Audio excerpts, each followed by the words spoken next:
Hello, beautiful people. Boom, boom, boom, boom, boom, boom, boom, boom, boom, boom, At boom, boom, Americans for boom. Prosperity, we fight to expand freedom and opportunity because despite Kate, political dysfunction, Katie, AFP gets happy things days. done.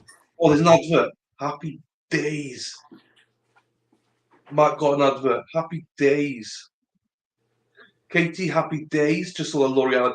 Yes, I'm thinking about doing a mashup of that. If the sound quality is okay, and just put some key interviews together, just showing it when there's quiet days. Because I still think that it's in line with Karen Reid. But yeah, that is interesting. Here she is, Josie. Just for Josie. Well, as for Sarah P. Sarah P's birthday yesterday. Happy birthday, Sarah P. She won't be watching, but her birthday was yesterday. I won't say how old she is. She'll kill me. Um, but yeah, I wanted to wear the poster for Josie and for Sarah P. And also, Josie, if you see it, I'm not sure if you see it. If you look at chat now, look at chat. Got the poster up there just for you and Sarah P. Hi, Christine. Hope you're well, Christine. Get some chores done. Got some chores done, so now I'm ready to kick back for a while. Happy days. Bosa. We love the Bosa. I got both now. I've got Joey and Nick Bosa's tops, and we got Nick Bosa in. If you remember, you got access to Nick Bosa. He's like a DILF, like well, he's not a DILF, but do you know what I mean? It's something I knew Juicy and Sarah P would love. Um, any case where the defendant beats the state is really interesting. Yes, it is. I'll need to look at that more thoroughly, Katie, and see what we missed. He was just doing a live. I just couldn't do it. Couldn't do it. And here he is. Matt's in the house. Matt, a hat's back. Morning. The hat is back. Morning to you, Matthew. So we got Josie here. Josie's in love with Nick Bosa. She loves Bosa. It's baby daddy Bosa. Lol, a dilf. Jonathan. So Matt, do you know Jonathan? So Jonathan, right? I spent right. I'm not joking, Matt. I've spent probably. I got a mic and a boom and all that. I've probably spent $350, $400 on different audio stuff, And Jonathan said to me, "Well, your audio is useless. It's rubbish." But he saw me out with new audio equipment and everything like that. $150. Do you know what I mean? And it's a lot better. Now I've got one more piece coming, so it's not so echoey. But Right. It's a bit but echoey. it's echoey now, isn't it? Hmm. Yes. So that one piece is coming tomorrow, and to go on the mic, so then it shouldn't be echoey. So we'll see. The only problem is, Jonathan, that I can't hear anything from my headphones now. I can hear the stream, but I can't hear Matt, so I have to take him off to speak. So something's gone wrong. Can't be a dagger milf. Jesus Christ. Jesus Christ. Hi, Katie. Yeah, boo hiss on the sound. But it'll get better. Morning, Matt. Hey, y'all. Hey, Hey. Hens. Hens' family's been ill all week, so hopefully the kids are better. Hens, and welcome back, Hens. Good morning, Matt. Everyone said good morning to Matt. Laurie was all glitchy. What else we got? Lol, hens for y'all, yes. Hi, hens. That's because you have exposed drywall and probably hardwood. I do have hardwood floors as well. Yes. And because it's mine, mic arm has a mic. Yes, my mic arm does not work. So I fixed it once, right? No, you didn't. That might do it. Maybe some foam. That's what come in Sunday. It's the foam, right, that goes all the way around it. Oh, okay. Well, I'm saying like on your walls or like around you. Yeah, but apparently, if you put the box foam around this, it works. Okay, there it is. Yeah, just put the foam. That would work then, right? Yeah, there you go. You don't just put it on your microphone. If it doesn't, we blame Jonathan. Blame Jonathan. Have you tried messing with those input properties I showed you how to get into twice? Yes, but only. So I can hear the stream, but only through these, I can only hear Matt if I take them off. It's through the speaker. But it's all good. It's all good. It's not a problem. His mic is deadly weapon now. It is deadly weapon. Jonathan can fix everything seriously. And he still hasn't fixed me yet. That boom arm came off a rock and sock and robot. Yes, Jonathan. Right, we are here. Matt missed your new sling. So yeah, my boom arm is like a slingshot. It's got mine. But I've tightened it, guys. I've tightened it, so it should be better. It should be better. Today, successful signals blow back in my Jesus. About the mic. Right, we got short stream today, or shorter stream today, because we're going to do day 3 morning. We've got about an hour and a quarter left, right, of video, but it's the start of the interrogation. So I think we're watching the first half of the interrogation, of Matt's interrogation. So I'm sure there'll be questions around that. So that will probably be where we spend most of our time. So that's why I do want to play loads today. The interrogation has horrible sound quality. I mean, you couldn't understand what they were saying where you were there. I don't know how you're going to hear it through your deal. I don't know. We'll test it out. We'll test it out. Hello, Melissa. Hope you're well, Melissa. Hey, Just Jurors. Jeez, I haven't even got to laundry yet. Hey, Just Jurors. Hey, Henry. Y'all do all. Jesus. Right, let's have a look here then to see what's going on. We can play about with it, Matt. It's all good. We can play about with everything. But that's why I thought I didn't want to go too much in today. And then next week we'll do the afternoon segment, which is about 3.5 hours. So that'll be a longer stream next week, probably. But because we started the interrogation, I know people are going to have questions. So it makes sense for us not to go too far into it all. Right. Let's get this. Hello, Shauna. Hello, Shauna. Welcome, Shauna. Share screen. Live streams. Got this.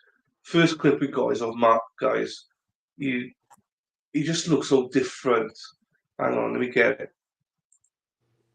Just look how young and clean shaven he looked like, No hats, no nothing.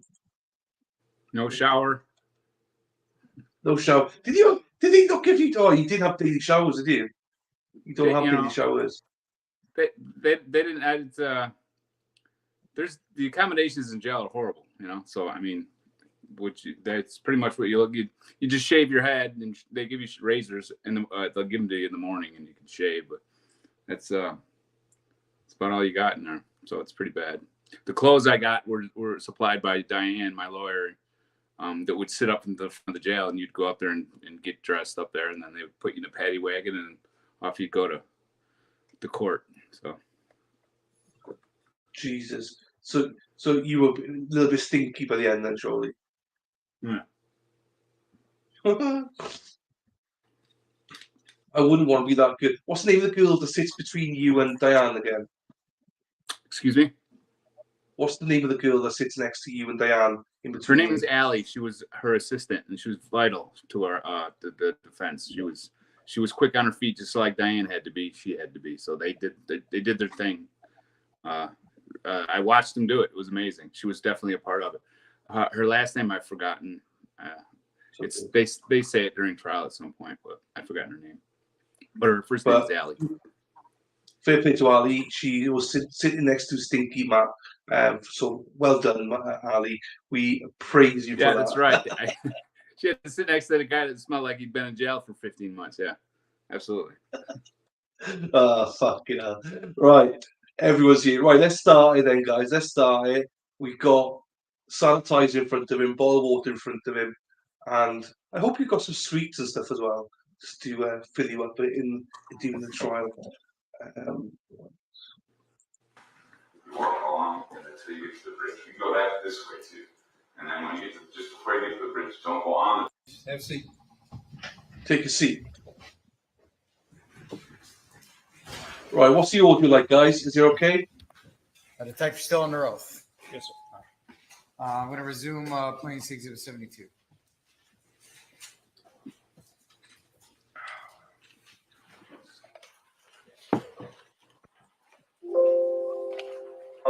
walks, man. Yes. Today, there's a trail today. It's very short. And my dad was there. I just want to make sure it's see it.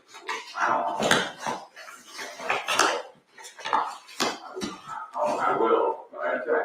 Which trail is? I know that you know it's a couple. You go up. Walk on the street right here. You take a left, and it goes up into this neighborhood in here. And you take a right, and you take another left, and it winds around and all of a sudden you get that bike path. You take a right, it goes over that bridge, that beautiful bridge, the Westfield Bridge. That's where we go. We go down in there, and right along the side of the bridge, which is all the edibles that we collect. And that's where she goes. And then you take a right, you walk down the county line. It's super wooded there too. You can't see in it. I did that right, and I'm like, there she is in there. So you wouldn't be able to go in there and find out if she's there. And I'm not even thinking that right now. So the bike path on the bridge over county line and then along county line, like on the south side, North side. north side of county North line. side of county line. You walk along and until you get to the bridge. You go this way too. And then when you get to, just before you get to the bridge, don't go on the bridge. You stay on the lawn prior to it and walk along the side of it. Gotcha. There's a path. And There's that woods path on right your left, and then there's that wall. And there's all that's where she walks there. And we get back on the path, walk down the path, and then you can take a left into this neighborhood right here. I can take you guys for that walk.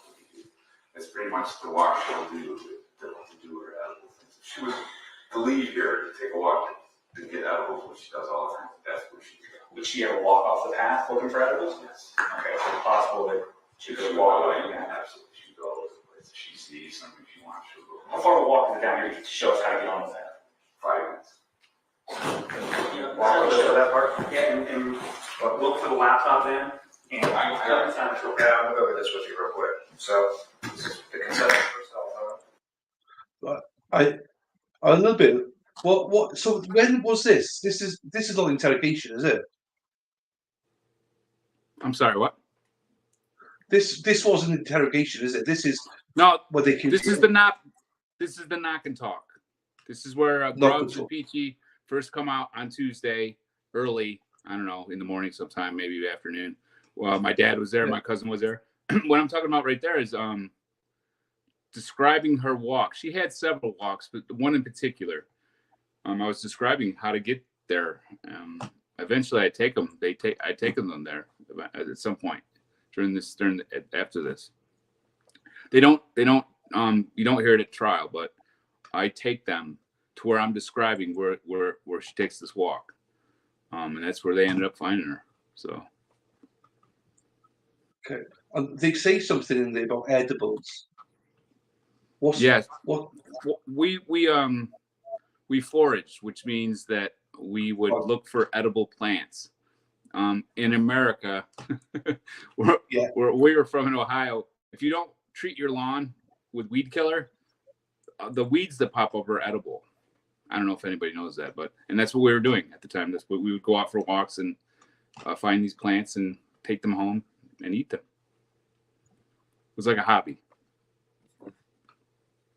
No, fine. I mean, hey, I've never heard of that before, so I mean, that's great. I've learned something new.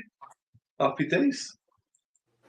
Matheau Moore, to hereby volunteer. You go by Matthew or Matt? Matt. Okay. You hereby voluntarily give consent, Westfield Division of Police or its agents to search following electronic devices, media, related outlets: Apple iPhone 8 Plus, black. The model number you read off, that's the serial number. Specifically, I give consent to Westfield Division of Police and other agencies and individuals acting on behalf of the police department to search all contents of the following. Basically, it's just calling for the iPhone itself. So if you're good with that, I'll need an initial there and a signature right at the bottom. I'm giving them Emily's phone right now, and I have to sign something. They've asked me for Emily's cell phone, so I've given it to them. And part of that was to sign something that said, I should have known right then that they were keying in on me, but I was still trying to cooperate and was hoping that they were looking for her. But this is the beginning of them building a case on me. I'd spent, I don't know how long on that phone the night before, trying to find Emily, trying to find clues to where she went, and there's nothing in there. Yeah. But I But you coughed up would. the phone, no problem. Yeah, you would though. If you got access to a phone, you're going to go into it and see. Oh, has she I messaged would him if on I the was to phone? do it again. No, I would not. Absolutely not. I wouldn't even be talking to No. these guys right now if I, you know what I mean. I wouldn't even be talking. But it's so wrong because you'd want. Yeah, I get you. I get you. It's so Even frustrating now, I though. mean, even if it seemed like it was benign and totally harmless, no, don't cooperate with them. Don't. But you're whoever's missing, you got to look, right. Have someone else do it for you. Get a lawyer and have them do it, and then they can't use what you say against you. Because like it's a reoccurring theme in this, right? Is it's not what you're saying as if it's evidence to figure out what happened to her. They're just trying to find you to say something that's in contradiction to what you said before. So they'll ask a question, then later on they'll ask the question again. If you answer it just a little bit differently, they'll use that as rationale behind them being able to build a case on you. It's not. They're not looking for truth. They're not looking for Emily right now. They're looking to build a case. It's different. I don't think it's. Go ahead. Who's there? I was just going to say, it's so frustrating though, Matt, to me, because in the moment though, because you don't know any of this in the moment, so you're just like, I just want to find her. Do you know what I mean? You're going to do anything you can. Just in case there's someone out there that's listening right now and will ever find them in this position that I was in, just know that they're not trying to help you. Listen to what we've been doing here for the last couple of weeks. You have learned that they're building a case on you. If they can build it on someone else, they'll do it. It doesn't matter. Yeah. They're just looking to close a case. Because they always say, even on your date lines and stuff like that, they say it's the spouse to look at first, or the closest to them they always look at. But in my naivety before doing this, it was a case of before discussing with you, why would you not help them? Because you want to give them anything they want, but now we're doing this process. As you say, they're building a case because they think you are.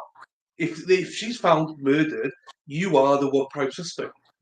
It's a really good point. Is why do they look at the spouse? It's not because it's always the spouse. It's because it's easiest to close a case with the spouse. Yeah. And the farther you get away from the person that's closest to the person, the harder it gets to close a case. Yeah. It's a different mentality than being like, we're trying to figure out what's going on. I mean, a random person could have done this. A hitchhiker, just a completely, could have done this. But that's so hard to prove, right? I mean, good luck figuring that out. So they key in on you. They key on the people that are closest to them, but it's not to find the truth. It's the closed cases, and that's all cases. That's not just like one or two, and all of them they key on the person that's going to be easiest for them to close the case. Yeah, I think on the flip side, to push it back, if from we follow people from the FBI and stuff like that online, and their stance always is, why wouldn't you speak to us? Because what we could hide, if you're innocent, what we could hide. But the pushback now is, well, look at this case. Do we look at Matt's case? And it's not. Well, it's used to justify that with the public. They already know that the intelligent people that are aware are going to get a lawyer, and the lawyer is going to immediately say, don't talk to them. Doesn't matter if you're innocent, just don't talk to them. Cops know that. So then when they say he's not cooperating with us, they use it as like a public relations gimmick. Like he's not cooperating. He's not calling us. Well, they know better, And then even after I was suspect number one. Within 2 days, they were telling me that I had done this. Had done what? I'm like, what did I do? They still to this day use the fact that I didn't. After they accused me of murder, I stopped communicating with them. They were like, well, he'll say like Garb said on the Dateline, he wasn't doing anything that made us not think he was guilty of it because he wasn't talking to us. It's just the game. I don't think it's that hard to figure out. But that's I mean, to this day, Grubbs is still saying the same things. He wasn't cooperating. He wasn't calling in for updates. This is after the trial. So he's still using that thing where he, that they know they're not going to talk. You're not going to talk to them, and then they use it to justify what they do. In some way, the crude way, you're in a bit of a lose-lose situation here, as a defendant or as a spouse, because you're damned if you do, you're damned if you don't. If you help out, you build a case against him. If you don't, you build a case against him. Right. But it's better to have a lawyer involved. That's the key thing here, isn't it?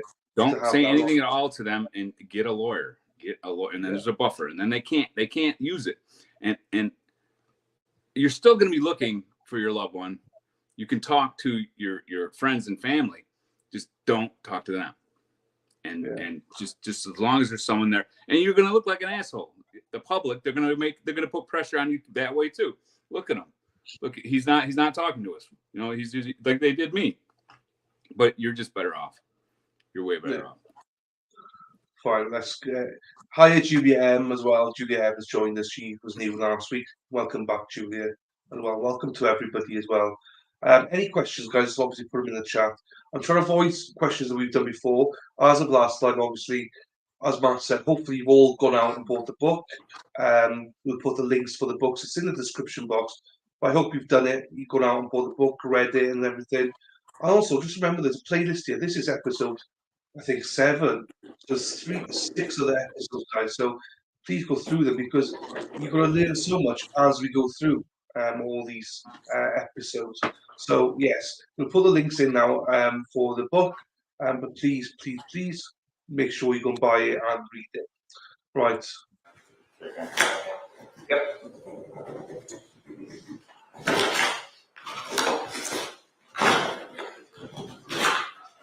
Just to answer this, Sally is coming. So Dr. Hines is coming in about 7 minutes, and I believe Sally's coming. She hasn't said she's not coming, so hopefully she'll be here.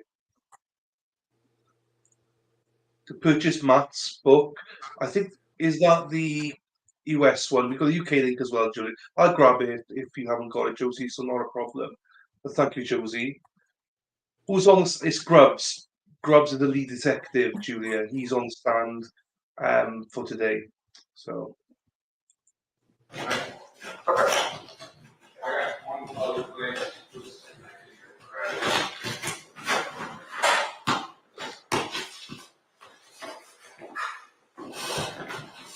Thank you, Josie.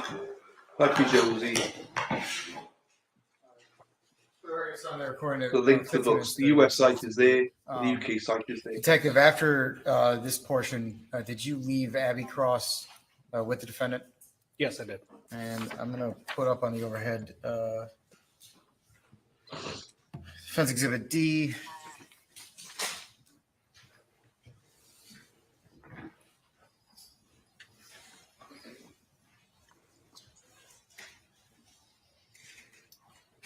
Detective, are you familiar with Defense Exhibit D? Yes, sir. And could you mark on the map where you went with the defendant after you left the residence at Abby Cross? So we had left the residence and come out to County Line Road. And I drove east on County Line and then performed a U-turn. Don't tell anybody. And then parked right here. I parked off the side of the road, actually onto where the sidewalk was. And from there, we got out on foot. So you, for the record, indicated that you parked somewhere near where County Line Road and the bike path are? Yes, sir. How does the bike path and County Line Road interact in that area? The bike path is actually raised and it goes above county line, so there's not a issue with traffic and bicycles at the same time. So the bike path itself is well above the roadway. They build bridges for bikes in Westerville. So it's quite a sustainable area. Yes, it's a bridge so that bikes can go over the road, which I've never lived in a place where they cared about anything like that. It's a really, really nice place. I think that explains why it's a nice place, though. Do you know what I mean? You don't get that everywhere. Most people don't care or stuff like that, but obviously that area does care. You know. So, Yes. and it's probably got plenty of, and that explains well why they got plenty of money. Because if you're doing bridges for bikes, Yes. you got too much money, man. You know. Yes. So- They have a lot of detectives at the Westerville Police Department with nothing to do, and the road it goes over, it's County Line Road. It's pretty well traveled. It's a highly traveled road. So, and you can't see where you see the map, and he's drawing on the map. He's telling you where he's gone. For whatever reason, you can't see it. I don't know why, but when you're in court, you saw like where you could see where he would be drawing on his screen, so you can see it. But I don't know. We might get in a bit now. You might show in a bit. It's we're under their control, unfortunately. Those in Rumble, if you're only in Rumble, like the CG, then this is live in Rumble as well, guys. So go over and give it a like if you're on Rumble, right? If you don't know where the house is on the map, I'll do my best to describe where the house and where she was found, because it's on the map. You just can't see it because they're not telling you. You can't see where the pen is. To be fair, I remember where it is because it is in not like a block of 6. There's a road that goes down through the like lower one, like 1/3. That's County Line Road, the road that's going right on the bottom. And then there's like a patch of woods that's right there.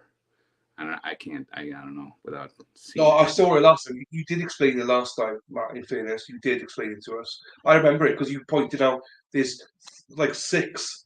I'm not saying 6 houses, but 6 areas left outside, and you're in the middle, upper middle. So I remember you saying that's where you lived. We're literally, if you walk, I have a picture on my Facebook account. If you walk out of our condo and look left, you could see the front of the houses. Emily was found behind, so it's really close. It was really close. How much of a walk is it? You say? I mean, it depends on. I mean, just a minute or two. You know, I don't know. I mean, really quick. Like, depends on how fast you walk. You know, so I don't know. Yeah, that's fine. It's right there. You can see it. If you look down the street, you can see the house that she was found behind, or the house that was next door to it. But it's really close. Okay. I'm sorry, I'm just trying to look here. I can't. I thought you had. So any dog with its grain of salt that they say that these dogs are so fantastic, they're not. Look it up. Just look up the dogs. Investigate it. Don't just let them tell you that because that's what they were telling me that day. I was like, how good are these dogs? They're miles away. They can miles away. Yeah, miles away. These dogs can pick up a scent. Okay. So when they said that they came back and there was they didn't find anything. What was everybody thought she just left. She was gone. Or they thought that I took her somewhere somehow. I don't know. Whatever. They screwed up. No, they shot. I was trying to look at the picture. Where's the picture on your Facebook then?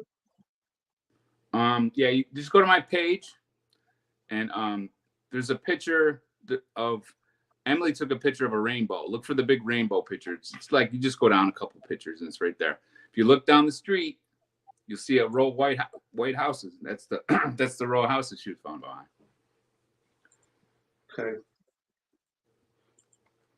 Hang on.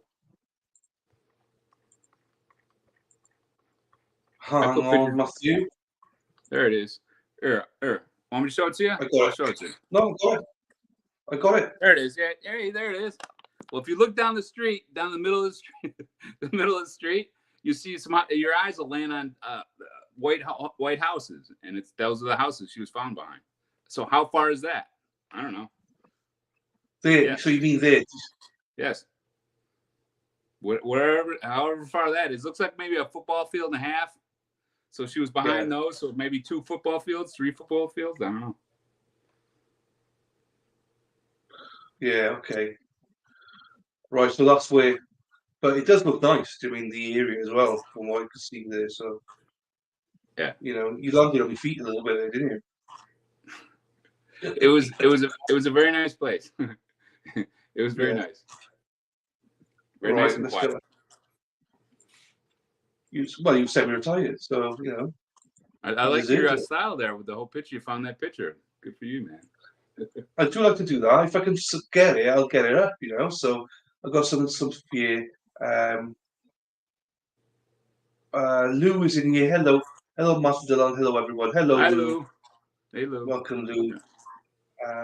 So Josie said, you told them where to go. Where she only walked and didn't find it. What does that tell you? They didn't look. Yes, they did not look. I brought them to they asked me to bring them not to a specific spot because we didn't know where to go. You know, it was just like this, a route, one of the routes that she would take. And she had recently found some wood sorrel, which is a green that was growing out of the bridge, the bike path that goes over County Line Road. And they asked me to bring them there. I was just a little off because I was like, why do you want to go there specifically? Because there's not anywhere specifically they wanted me to take them there. I took them right there. When I was there, I asked them if they wanted to go other places because I'm like, you know, she goes other places too, you know. I mean, and they were like, no, this is fine. You can go now. So I walked back to the condo, and that was the end of it. They said they searched, didn't find anything. So You find anything? So come to find out, they didn't. They didn't search. They told everybody they did. Hello, Emma, as well. Question about Nunya. Which Nunya is it? I'm curious if you're shadow banned by YouTube. Does it work in live chats or can? So obviously on Monday we figured out I was shadow banned a little bit, and you couldn't see each other's chats. But I think the mods are the only ones that can really do it. I think. I'm not really sure. Anyway, hello, welcome to everybody. Thank you for being here, guys. Where's you next? So then it was myself, Detective Peachy, and Matheau Moore, and we walked along the south tree line right here, and then he showed us how they would walk along the western side of the tree line, just west of the bike path itself. It's like you have dabla do for subscribing. The woods at any point over on that side. What name? At that point, no, we essentially stayed right on the tree line itself. Where'd you go after you checked the tree line along the bike path? We got back into the car, myself, Detective Peachy, and Matheau Moore, and we got back on the roadway, and then he showed us the other half of the route. So up to Ashbrook and then Maplebrook, and he showed us where they would enter the northern. There you go. The map's down here. You see where my cursor is? This is where map is right down there. Exactly. Down there. That's my house right there. Yeah. And the patch of trees on the right is where they found it. So it was scary, guys. But I stopped it there, Matt, because this is interesting. This is something that we highlighted with Zachariah as well.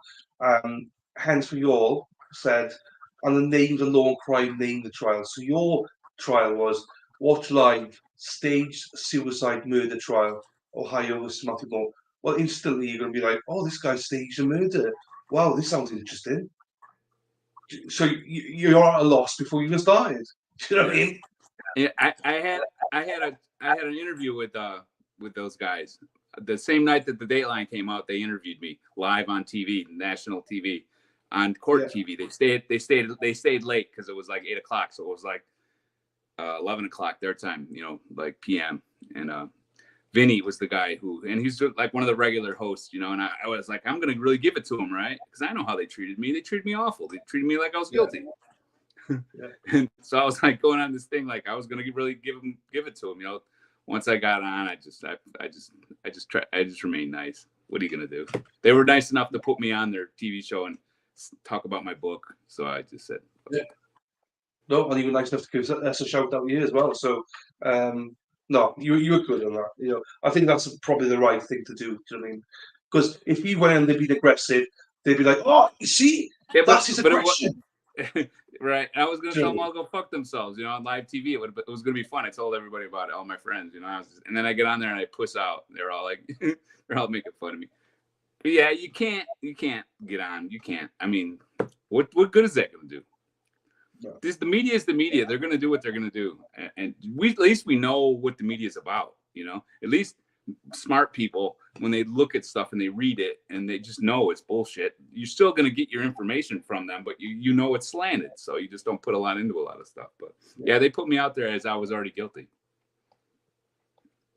Are they trying to say he showed them everywhere but that place? I think they're trying to say that you might was saying about the different areas, but I showed them the one that they asked to see. I showed them. It was just weird to me that they didn't want to see any other of, and I wanted to go because I was glued to the condo because I did not, and I don't know if you can understand why I would be glued to the condo, but I did not want to leave the condo because it was a thing. I couldn't leave, I just really apprehensive, especially right in the beginning. I wanted to be home when she got home. It was just weird that they didn't want to go anywhere else besides that. Not even the whole route. I mean, there's a whole route that he's showing you. I guess we did. He just said, right? He said we went someplace and then we went someplace after that. So I guess I did kind of show him most of this one route that she took.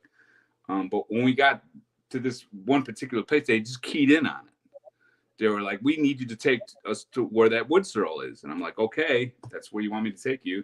And I took them there and we walked around and there wasn't anything to see because it's not like a place you could go and just stay because it's like there's nowhere to sit. It's not like, it's not like a park or anything. It's just a part of this route. And there wasn't any reason to think that she would be there. So I went up there and showed them and then I went back home. And it's just, I don't know if it's irony, you'd call it irony, but they ended up finding her in the woods that we walked around. It's just weird. I just can't tell you what it's like. I don't know why they wanted to go. And why didn't they go in the woods? Because they're not good cops. They're stupid. I don't know. You tell me. Yeah. We got your bro here. We got your bro. Paul Pulver's Pools. Nice advertising there. Do you know what I mean? That's my brother. Yeah, that's my it's brother your brother from Florida. So here's a question: how do you go about suing Ohio for $200 million? That's the magic question. That's the magic question. I don't know, man. I would love I'd love for a lawyer to tell me how to do it, but it's not like I haven't looked into it. There's not an attorney in Ohio that's interested. So. Yeah, no fair. There's a question here, and I remember I was going to ask you this last time, but Nunia's a bit of a nosy bitch, right? But that's why I love her, because I'm nosy as well. So she's asking, how are you two brothers? Because you're stepbrothers, I think, aren't you? We're half brothers. My he's my father's firstborn. There we are. Brothers from another mother. That's right. As they say. Exactly what we are. We had the same father. And Paul showed up. I called him Wednesday. By the time Monday happened, then Tuesday happened, then Wednesday, it was either Tuesday or Wednesday. I finally got a hold of Paul. I was calling family and friends and just telling them that this weird thing's happening. And as soon as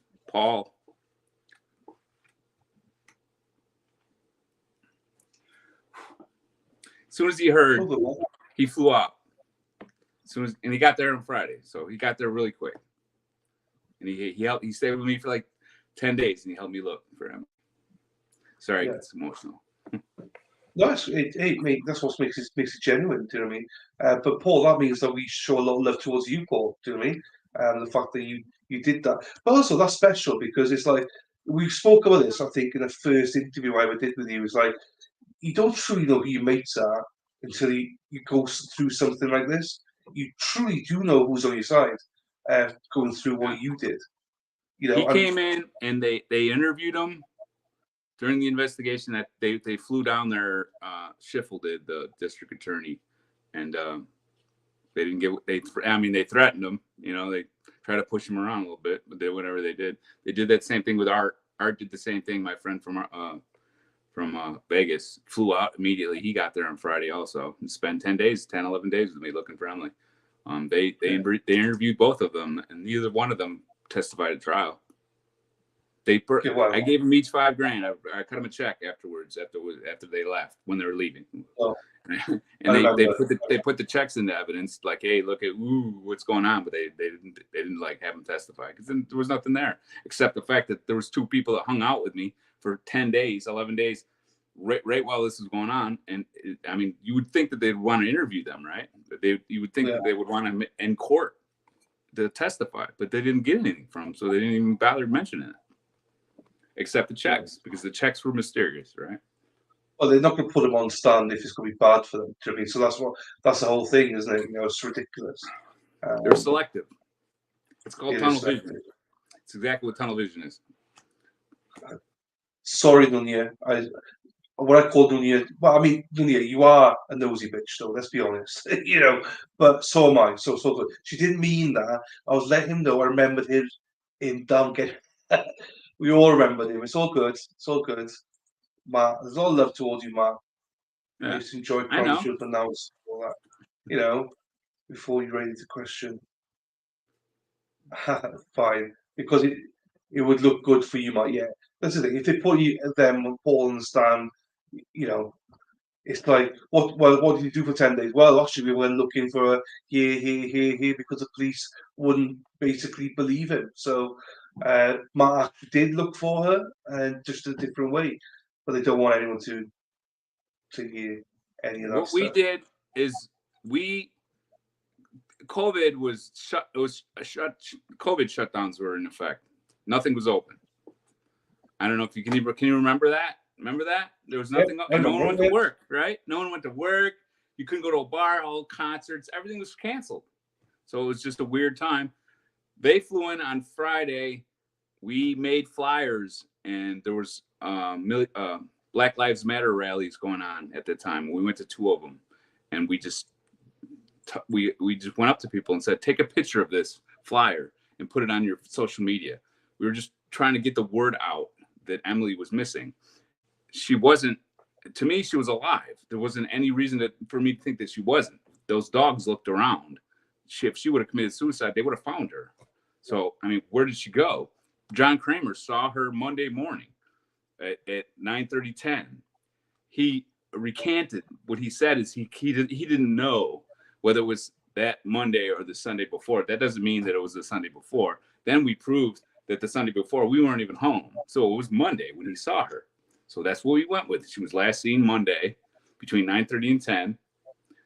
And I mean, what's going to happen to someone between 9:30 and 10 in Westerville at that time? So in our minds, she was just out there somewhere. She had some sort of break, and someone picked her up, and she was staying with someone. So we just needed to get the word out to everybody we could, as many people as we could, so if someone saw her, they can be like, well, we got her. She's over here, you know. So we went to these Million Man marches and went up to everybody at these marches, and Paul was with me. Paul helped me. And we looked all day. Like, I mean, that's all we did all day, just go up to people. Sometimes we see 2 people 2-3 times.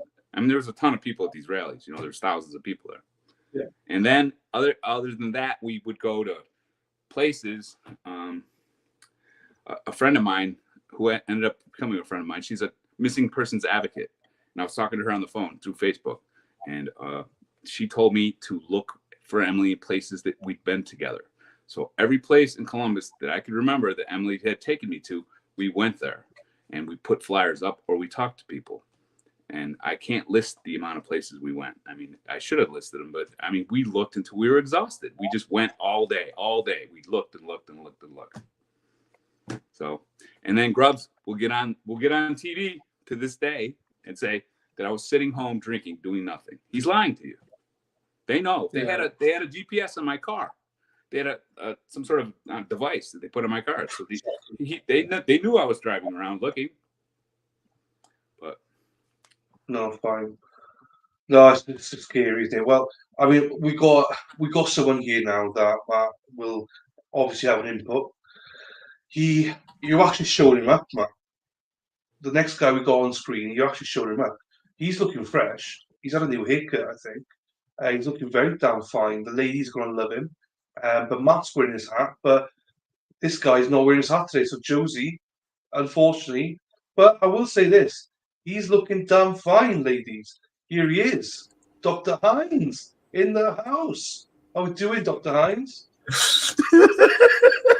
You've got the best intros, I'm not gonna lie.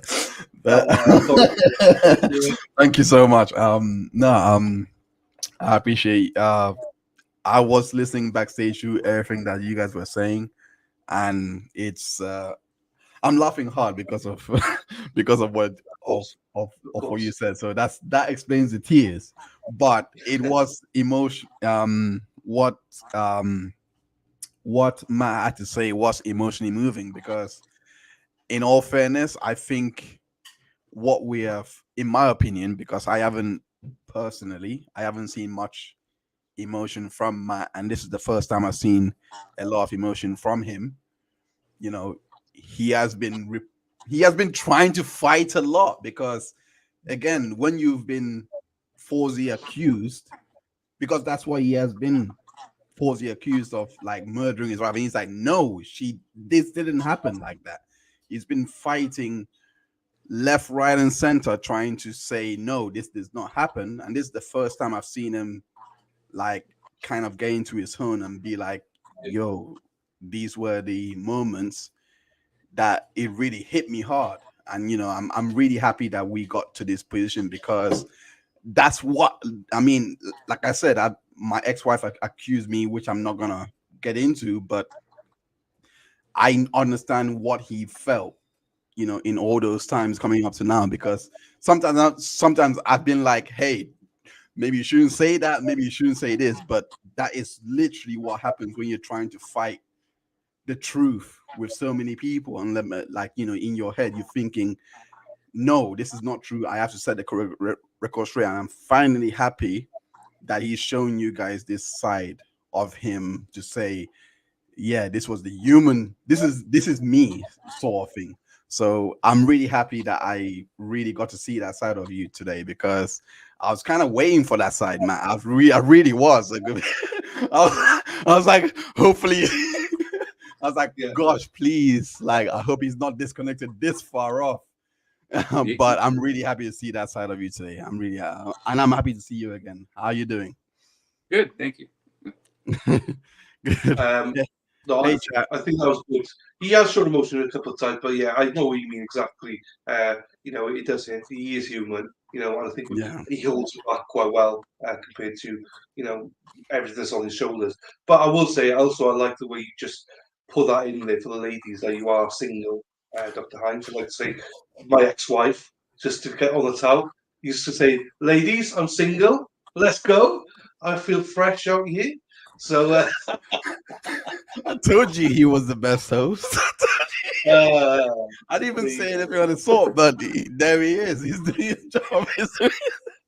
Yeah, you see, you come into my streams, you see all my women. I got nobody. They all love the Dr. Hines. So it's all good. It's all good. Right, as I say, we're going to be short one today, but we've got about an hour left. We've got a little bit of interrogation, Dr. Hines, but then the rest will be next week. So this is a map of where Matt lived. I think you've seen that anyway. So we'll crack on a little bit here. I'm going to pop out for a second, just put my lights on and stuff, but I will be back. Because you think we're gone. Part of the bike path. Did you exit your vehicle again up on the northern entrance to the bike path? I don't think so. No. So after you drove up to the northern entrance, what did you do next? We then returned back to Mr. Moore's residence on Abbey Cross Lane.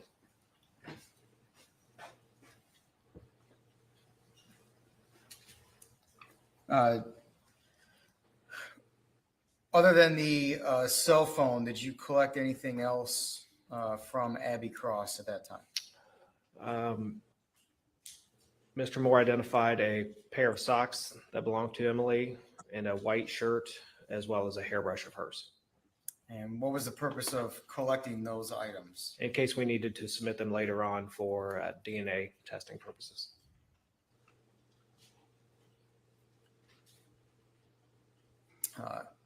After your interaction with the defendant, what did you do next? So after we returned to the residence and advised them that, if anything popped up, if she returned home, anything like that, obviously to notify our department. Detective Peachy and I went up and attempted to knock and talk at Celeste Groen's residence. And did you make contact with Celeste that time? No, sir. What did you do after attempting to speak to Oh. Celeste? Sorry. He just testified that he collected a hairbrush. This is Tuesday. This is not even 24 hours after I called her in missing. One day, he's collecting DNA. It's a missing persons case. You don't know, what are you even doing there? 2 detectives. They're looking for, this is day 1. Could you imagine what they're doing day 2, day 3, day 4? He's looking for murder. He's looking for crime, not just any crime either. He's looking for murder.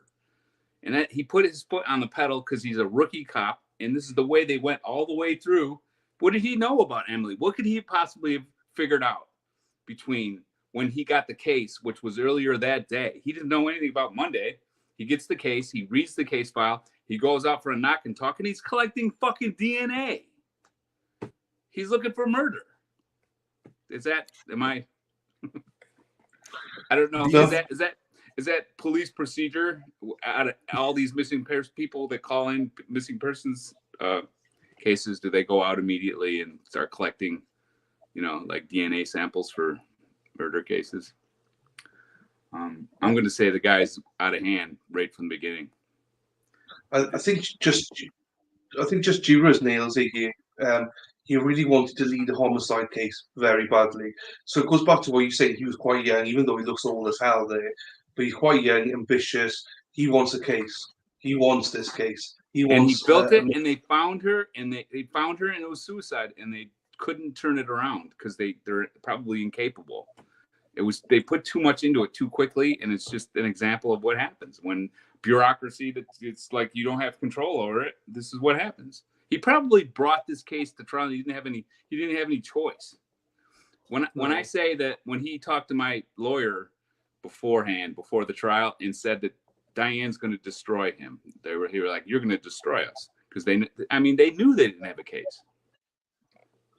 Yeah. Why would you say that to the defense attorney? And he knew he screwed up, and they just don't have the ability to turn it around. They don't have. It's government. We spoke about this ages ago, Matt, about how political it all was and how political it all is now in Ohio and everything. So I think it's just that's the way they go forward. They don't care about you as a human being. They only care about results and how they can get on that step and further themselves. Could you do that to somebody? If you screwed up at work and it would mean someone's life if you admit you were wrong about something, you're like, fuck it, who cares? I'm going to do this anyway because it's going to help me out. Who cares, really? Even if you're going to get brought to trial and you lose, it doesn't matter. It doesn't matter to them. They've got it. The system's rigged in a way that they do things with impunity. This is a real super obvious case of it. If you watch this man testify, how could you not know that's what this is about? Even the cop apologists will have to admit that this man railroaded me. Because he screwed up. He's still there, isn't he? He's still there in that position, and he's probably got promoted. I don't even know, but he's probably going to be police chief one day because they'll take this and they'll spin it and they'll turn it into a positive. Yeah. Sorry, I nearly had a slingshot Mark II now. Sorry. Blinders on. Hey, Luke. Hens. Hey, Josie. So, Josie, that's funny. I laughed when Josie said it. Please consider supporting the channel on Dylan's slingshot. So my slingshot is this, because it goes, if I leave go over it, 1 minute it's there, oh shit, and I can't fix it. So yes, I have got a slingshot of a microphone. So tunnel vision, yes, like Gravely. So I was going to say, so this guy is similar to the DA in Zach's case, like Gravely. Obviously that's a separate trial, but it is the same kind of thing where we always say that it seems that these people can lie as much as they want. And there's no repercussions for it. They make their own story. They got a story. They got a person of interest, which is Mark. B, they got a dead body or whatever. In this case, Emily. A and B, right? How do we get there? Bang, straight. It's murder because of X, Y, and Z. Doesn't matter for me. It doesn't make sense to them. As long as they get conviction, and they were probably confident on getting conviction. About you, I imagine. He took Emily's cell phone within Yeah. 24 hours. Why would you do that? What do you Yeah. think is going to be on there? If she just walked away, if it's a woman that has some sort of emotional break, or you don't know, she could have a boyfriend, right? And she's at the boyfriend's. Maybe she passed out over there. Who knows? Maybe she got sick over there, got afraid. You can build a million scenarios of why people go missing. He didn't know anything about her history, anything. It's Tuesday. It's not even 24 hours later. He just got the case that morning. 2 detectives, Peachy and Grubbs, come out to do this knock and talk, start collecting evidence for a murder case. Is that normal procedure for police? Both saw Amber at Johnny's house on the 24th of May with not a goddamn thing wrong with her. Yeah. Who's that? Who's that? Yes. Dr. Hines. Is he? I don't know. I like him. Whoever that guy is, I like him. He gets it. He gets it. Put him on. I think most people understand it. Maybe I over-explain things. I'm sorry, because I just don't think people get it. But I'm sure I only have to say things one time, and they'll understand. But believe me, I've been through this thing where I'm like screaming at people, telling them things, and they're just like, "No, police, they're good people. They would never do that." You're just so it's hard. It's that trusted element, isn't it? Because you'd like to think they are there for you, but in some cases they are. Do you know what I mean? They help you out wherever. I would never admit that. I would never say that to police about police. I used to be like that, not anymore. No, but you'd be through it, so that's different. Yeah, they're not. They're all complicit. They're all in on it. They all know what their buddies do. So they're just as guilty as anybody else. So I'm not going to say it's just a few bad apples. They're all bad apples. All of them. Well done, police, for turning Matt into a conspiracy theorist. Well done. If it's this obvious, I would hardly call this a conspiracy theory when it's this blatantly obvious that they'll put this out there for everyone to see. I mean, when we get done here, if you want to know what happens in these little towns, I mean, this is what they do. They're just not good at masking it. The guys in Columbus are better. They're way better at it. They know how to get tunnel vision. They know how to put a case on someone without looking so obvious. These guys don't, because they don't have any experience. No. Well, let's see what the crap he's got to come out of his mouth there. We then returned back down to the wooded area. And at this point, Detective Sergeant Alloway had arrived, and the three of us attempted to walk the bike path. One more. I'm sorry. No, it's fine. His boss, who's on the stand, Alloway. Yeah. What's he doing there? It's a knock and talk. What are you doing? What's all this attention? Then they'll be like, well, you read the file and all we had was a missing person. That's all we knew. And they'll admit to you. They didn't know anything. The sergeant detective or his boss is showing up at the scene. I mean, get it? Yeah, I mean, right? What's he doing there? What's the chief of police going to show up next? She's only been missing for 24 hours, and you don't know anything about her. She literally could be anywhere doing anything. They're building a case because they're rookies. Yeah. They don't know what they're doing. And could you imagine me being there, witnessing this? I mean, it's not really hard to figure out. They wouldn't even look at me. They wouldn't look in your eyes. They don't look in your eyes. When I went to jail and for this, and I'm in jail and I'm talking with the inmates in there and kind of discussing things. And they're like, yeah, they don't cops won't look at you because they don't want to look at you because they know they're fucking you and they don't want to like deal with that. So they just personally just make it not personal.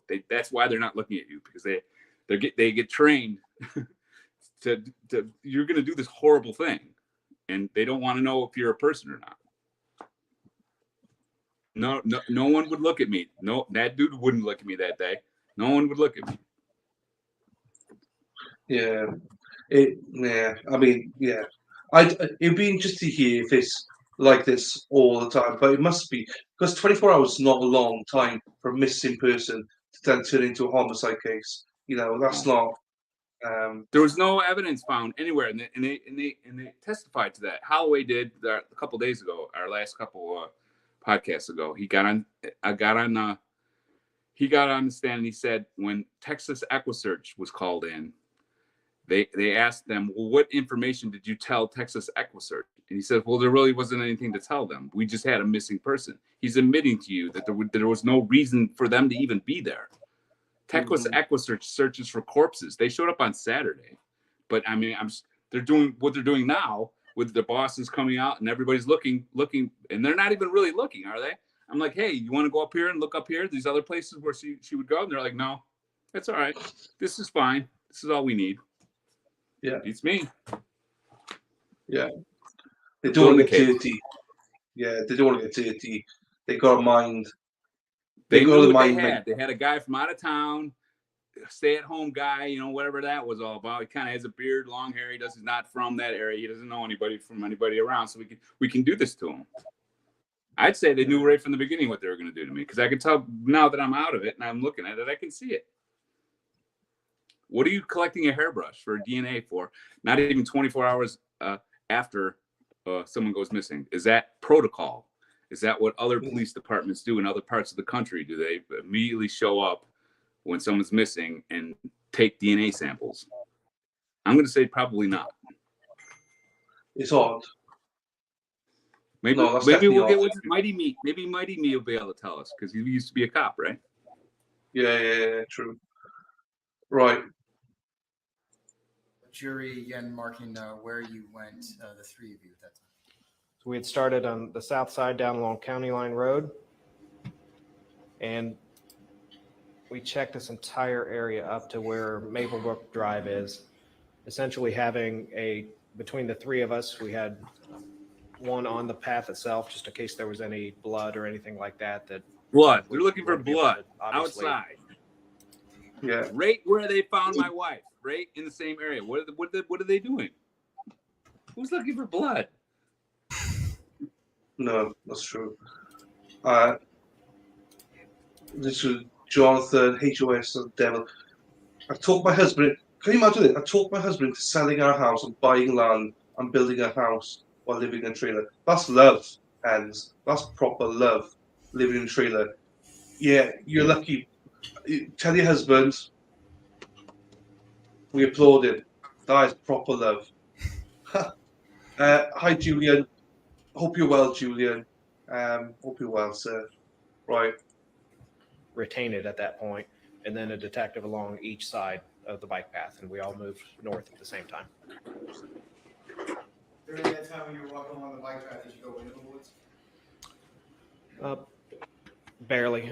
The primary area that we were looking for was on that knock and talk with Mr. Moore. He said that she would primarily go no farther than 15, 20 feet in. So we basically just focused our area on that. At this point, we're assuming that there's a good chance that there's a medical emergency. She could have been laying in there and no one had seen her. So we're at this point focusing on the area that Mr. Moore said that she would like to forage. Can you describe generally what the woods are like there just off to the west of this bike path?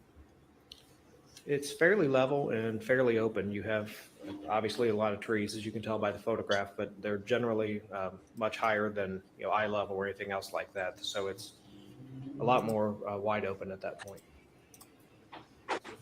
Are you able to see some distance into the woods on that side from the tree line? Yes, sir. After you, the three of you searched that bike path, what did you do next? We then return back to the Detective Bureau and continue our investigation.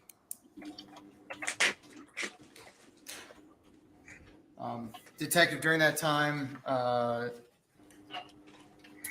the 26th, were you aware of other investigation going on? Like another separate investigation? Other investigation related to the disappearance of Emily Noble. So other aspects of this case itself? Yeah. Right. Yes, sir.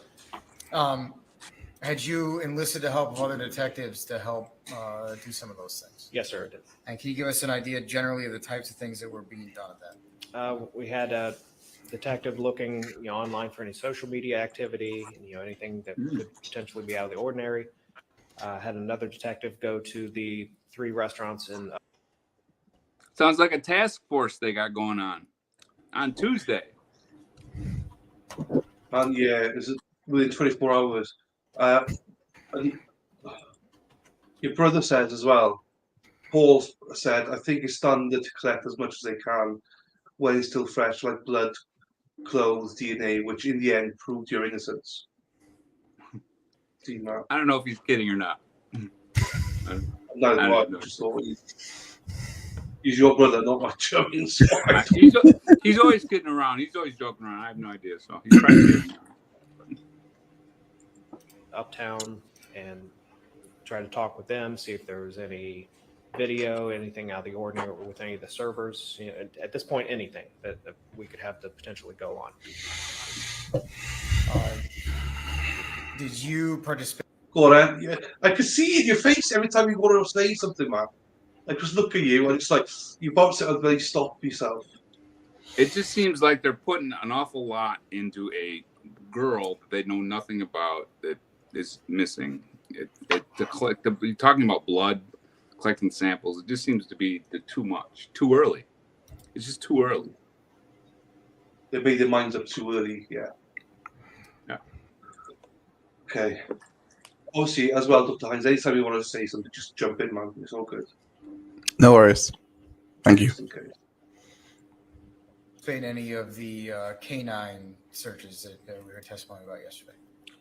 So yes, at approximately 11:30, so this is still on the 26th, myself, Detective Peachy, Detective Sergeant Alloway, and later on we had uniformed officer Peachy, husband and wife duo, so I'm going to have to differentiate detective to officer. To have a uniform presence, we did return to Matheau Moore's residence. And what did you do at that time? Made contact with him. He did grant permission for the attic and the garage to be checked. And ultimately, Detective Sergeant Alloway had requested a bloodhound to respond to the scene. And were you present when the bloodhound was deployed? I was present when it was deployed, but I did not walk along with it. I want to turn your attention then to the next day, May 27th. Yes, sir. Did you have contact from the defendant that morning? Yes, sir, I did. And can you tell us what that was related to? He had notified me that he had received some threatening messages, essentially claiming that they had kidnapped Emily and they were holding her for ransom at this point.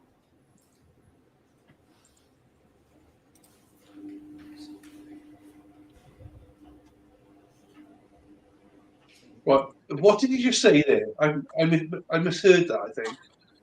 Yeah. Who said that? What, is that surprising or something? Well, I need to go back and listen to that. I did. I received a text message. I think they said it was on the 27th. I thought it was the 26th. I don't know. These people they sent me a text saying that they had kidnapped Emily and that they wanted $7,000 if I wanted to get her back. So I called or I texted Grubbs and I said, hey, I got this text message. What do I do? Do you want to see it? And he's like, yeah, give me your phone so I can do I can check it out. And I'm like, okay.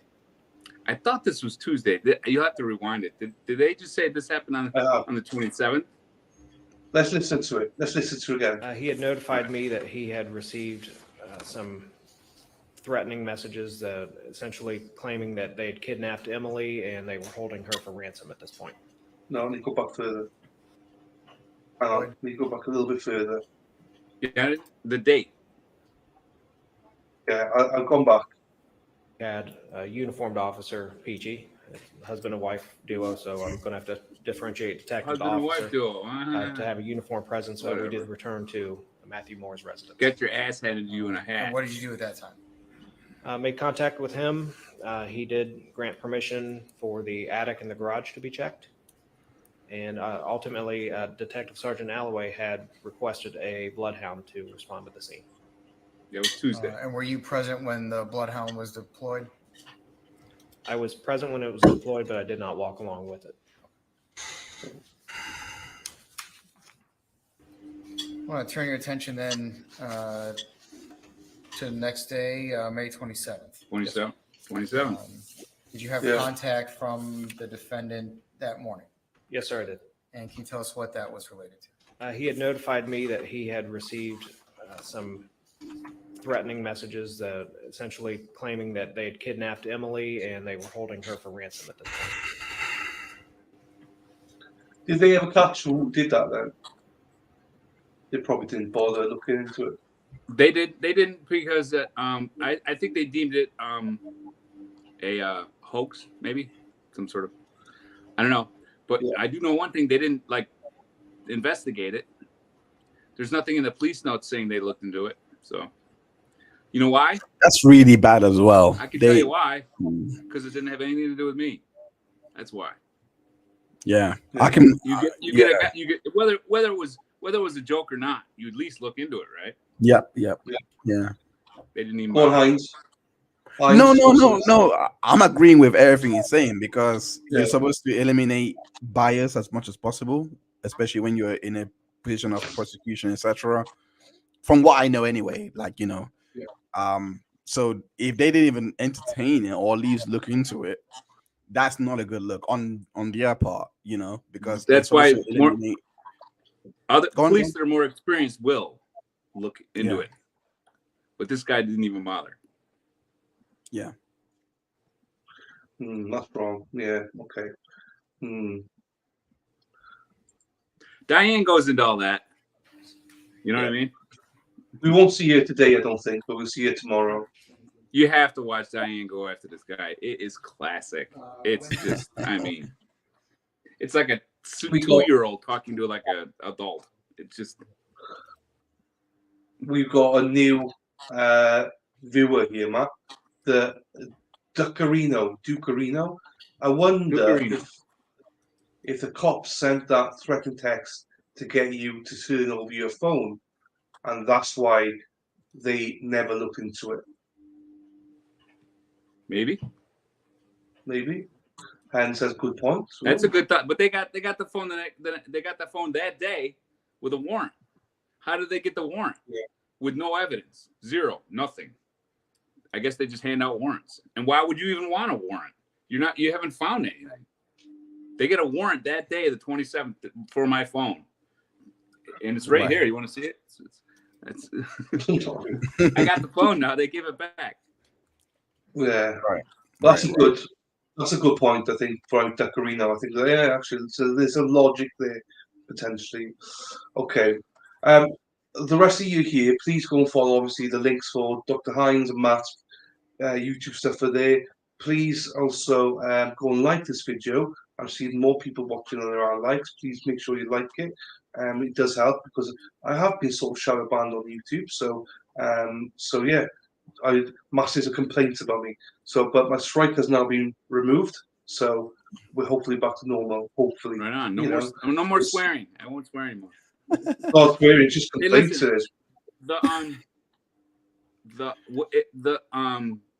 The ransom text was used against me because I didn't bring the phone down for him to I didn't bring the phone down to him so he could to try to figure out what it was. Maybe it was them doing whatever they did, but what I did is I read it. I got in the shower. I called Grubbs. He said, bring the phone down. So I said, okay. I got in the shower, and while I'm thinking about things in the shower, I got out, I get ready. I'm looking at it. I'm like, you know what? If you give this phone up, that's it. You don't have a phone. You need to be. I'm communicating with people. My life is on this phone, and you could kind of tell by the way they worded the text message. I mean, what are the chances of her being? And I just in my head, I'm like, it's probably a hoax. They put the $sign at the end of the 7,000, which is like that. I mean, you've had scams before. Remember when all the scams used to come over your phone all the time? They used to try to get you to send them money or whatever. You can kind of tell it was like one of those deals. So I said, hey, I called them back and I said, hey, listen, I'm going to need my phone. It's probably a hoax anyway. I'm not going to worry about it. And that was the end of it. Well, what they did is they tried to use that as if that was me not wanting to give them their phone. And in trial, and I'm going to blow it because this is a really good part of what comes later. Diane asks Grubbs, well, why didn't you do the analysis on the phone about the ransom text? And he goes, because I didn't have the phone. He didn't give it to me, trying to make me look bad, right? Yeah. They took the phone the next day with the warrant. So why didn't you look into it, Grubbs? I mean, Diane, I don't have to explain that, do I? I don't know if you get that or not. I have no idea whether. Grubb says when he's asked, why didn't you look into the ransom text? He said, because I couldn't, because I didn't have the phone to do it. But then Diane goes, you got the phone the next day. So why didn't you do it then? Yeah. No, we got it. It's stupid. But that'll be next week when Diane He didn't does see it coming. This guy's on. He's a quarterback. He's the quarterback of this team. Is trying to fucking murder me, and he doesn't know that my lawyer is going to point that out. That this is going to come up at trial. I'm telling you, it doesn't matter to him. He did his best. He went, did his 8 hours a day, tried to do what cops do. Then it took it to trial and didn't even care. How would you not know that when you get asked why didn't you look into the murder text? And you come up, the best thing you can come up with is, well, I didn't have it that day, so I couldn't look into it because he didn't give it to me, whatever. Well, you got the phone the next day. I mean, this man's a moron. That's all I can tell you. Either that, he just really doesn't care, which is more, I think, more along the lines he just doesn't care. Doesn't matter. Yeah, I was going to say, I think that's more like it. Hello, Ace, as well. Welcome, Ace. Ace always here every week, and someone else who's always here every week with a taco is Aaron Hack. Welcome, Aaron Hack. Chaprani, guest, and chat. So, hi, Erin. Lovely to see you as always. And Ace, lovely to see you as well. Right. Oops. Where the hell is this, Grubs? Your mother. Told you about the threatening message. What was your response? Oh, and just to clarify, Diane is probably going to be next week, guys, I imagine. Day 3 or day 4. So if it's not next week, it'll be week after. So don't worry. We'll get to see Minesh. If you're into law, if you're a lawyer, you want to see a really good lawyer working, you're gonna want to watch it because this guy. I mean, she makes mincemeat of this guy. It's fun. It's fun to watch. Tell me the screenshots just so I could see it for it myself, since he had told me over the phone what was happening. I was not present with him at the time. Did he send you the screenshots? Yes, he did. Approach the witness. Hi, Erin. Marked as State Exhibit 73. Can you take them over with that over?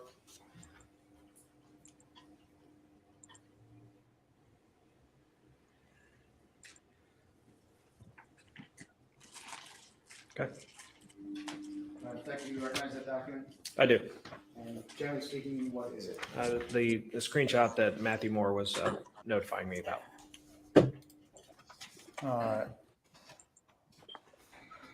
This time, that's the published Exhibit 70. Okay, so some of you were asking, where's Sally? Where's Sally? I was like, hey, she's on her way. She'll be here. Don't worry about it. So as everyone loves the Hines, the Dr. Hines, I know a lot of you, Julian, if you're still here, she's here. She is Talk with Sally. She's amazing, Talk with Sally, and she's got some great interviews lined up. So we'll get that gossip later on. But here she is. Hey, oh, hang on, I need to get you on stage. Hey, Sally. Yes. Hey, What? Sally. Oh, I can't hear her. Is it just me? No, I can't hear. 1 second, she says. It's fine.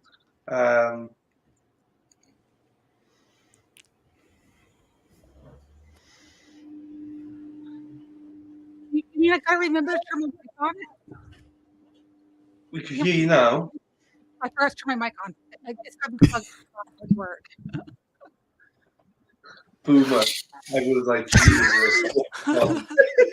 After we say all these class guests you're gonna get, and, she's leading in the industry.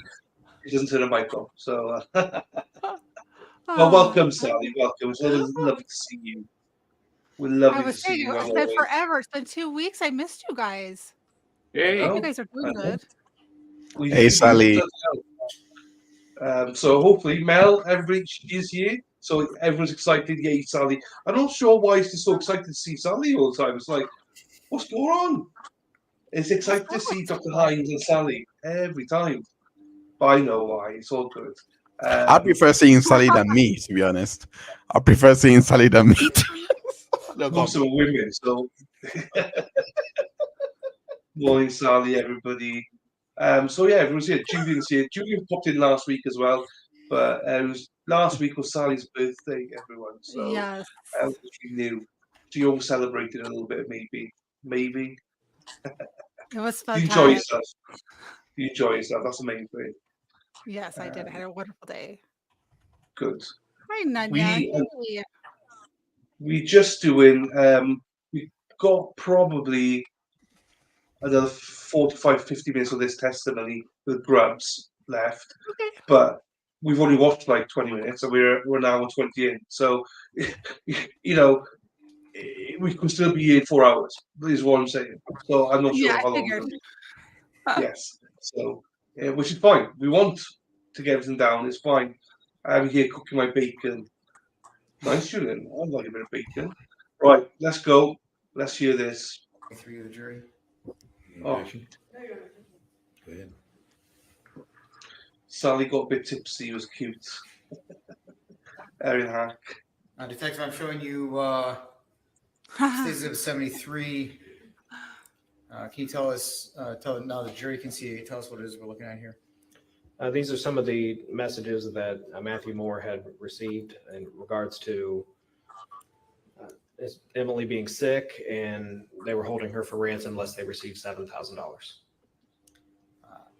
After this screenshot was sent to you, what did you do? I asked him if he could come in and provide his cell phone so that we could provide essentially a forensic analysis to see what exactly we were looking at this point. And what was his response to your request for him to bring you his cell phone? He advised that he was going to take a shower and he'd be in the police station probably about 45 minutes. Did he come in 45 minutes later? No, but he did call. And what happened to that phone? He advised me that it was probably just a prank and he wouldn't be coming in to provide a cell phone to me because he was going to need to track that.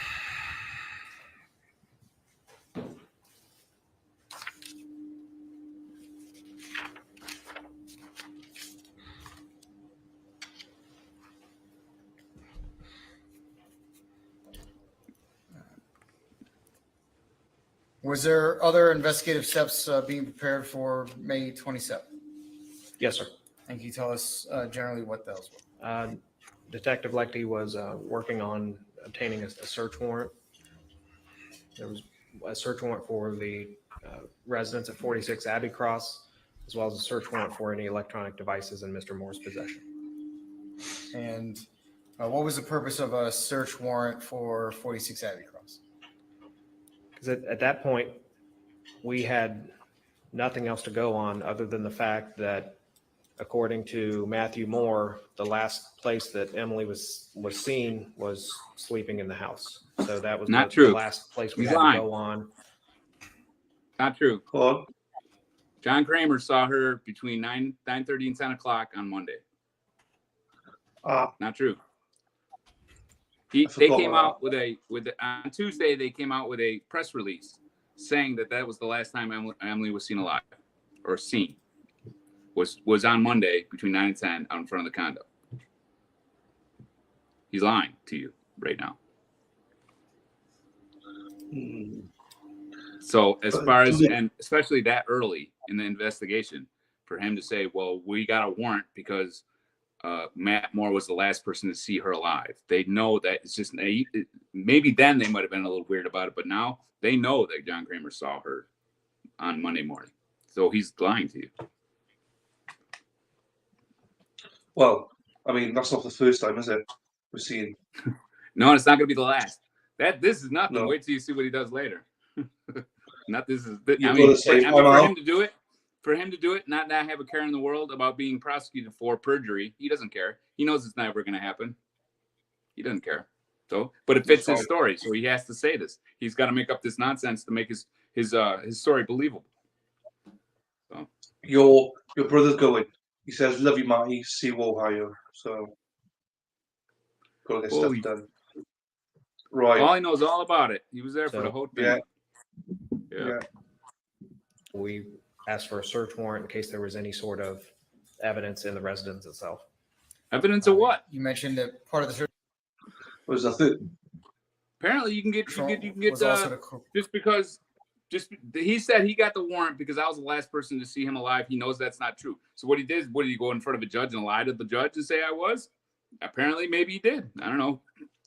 But why would that deem a search warrant? That's it's in the Constitution, right? You can't just like go rummage around people's shit without having like a some sort of probable cause. So the probable cause is based off a lie.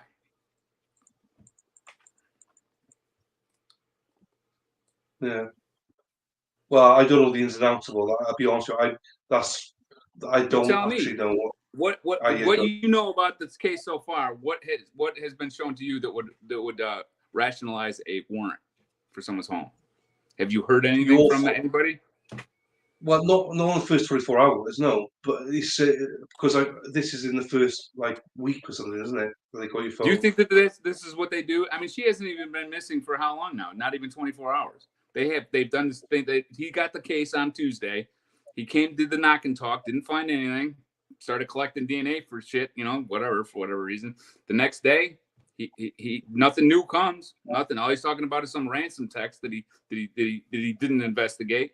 And all of a sudden now he's got a warrant. Why? For what? Yeah. Well, it's come back to he's made his mind up already, hasn't he? So he wanted the case. So and that's why he asked. When I say no evidence, I mean no evidence. I just had a weird feeling in the pit of my chest. He just a rookie cop is gonna go in front of a judge and say, "Hey, I'm a very experienced detective. I've been doing this for 40 years, and you can just tell, This guy hasn't even been a detective for 2 years yet, I don't think. No, 2.5 years, but he hasn't. This is his first murder investigation. And they're just talking about, I just had a feeling. What kind of feeling do you base it off of? I don't know.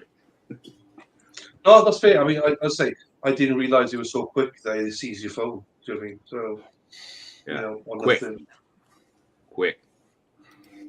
Well, collect any cell phones. That is correct. What was the purpose of that portion of the search warrant?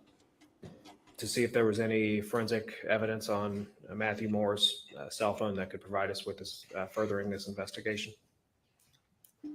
Did you proceed to the condo with the search warrant? Yes, sir. And what was your role going to be in that? My role primarily, since I'd had the most contact with Mathew Moore at that point, was to make contact with him, obtain the cell phone, and then ask him to come back to the station voluntarily for an interview. Did you speak to Mr. Moore at that time? Yes, sir, I did. And did he agree to come down to the police department to speak to you? Yes, he did. Where at the police department did you speak to Mr. Moore? We spoke to him in one of the interview rooms. And are the interview room equipped with a video camera? Yes, it is. And does it record both video and audio? Yes, it does.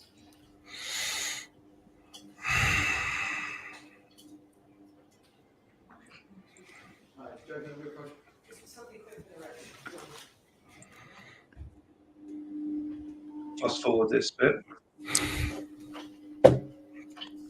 This is a good thing about clicking on it. Just fast forward the bloody thing. So Stinky, this is you stinking again, isn't it? Did you not have antiperspirant or anything then? They just literally give you nothing, just your own like sweat.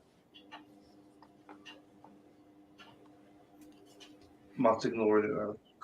What? I don't know you were talking to me. What are you saying? I can't understand. You weren't allowed to shower, so I was just thinking, did you have antiperspirant or anything that you can put under your pits, like? Instead of I'm fine. Stinking. I think you're talking about what? I look sweaty.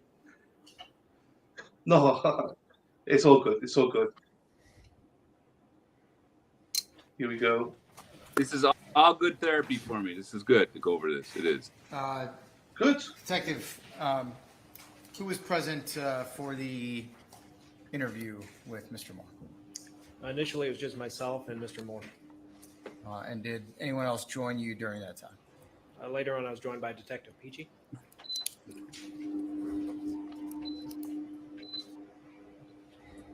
Before we put up on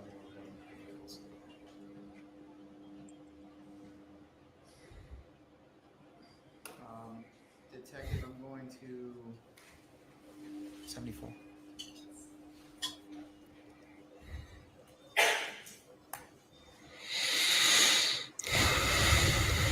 Who is that? Able to see on...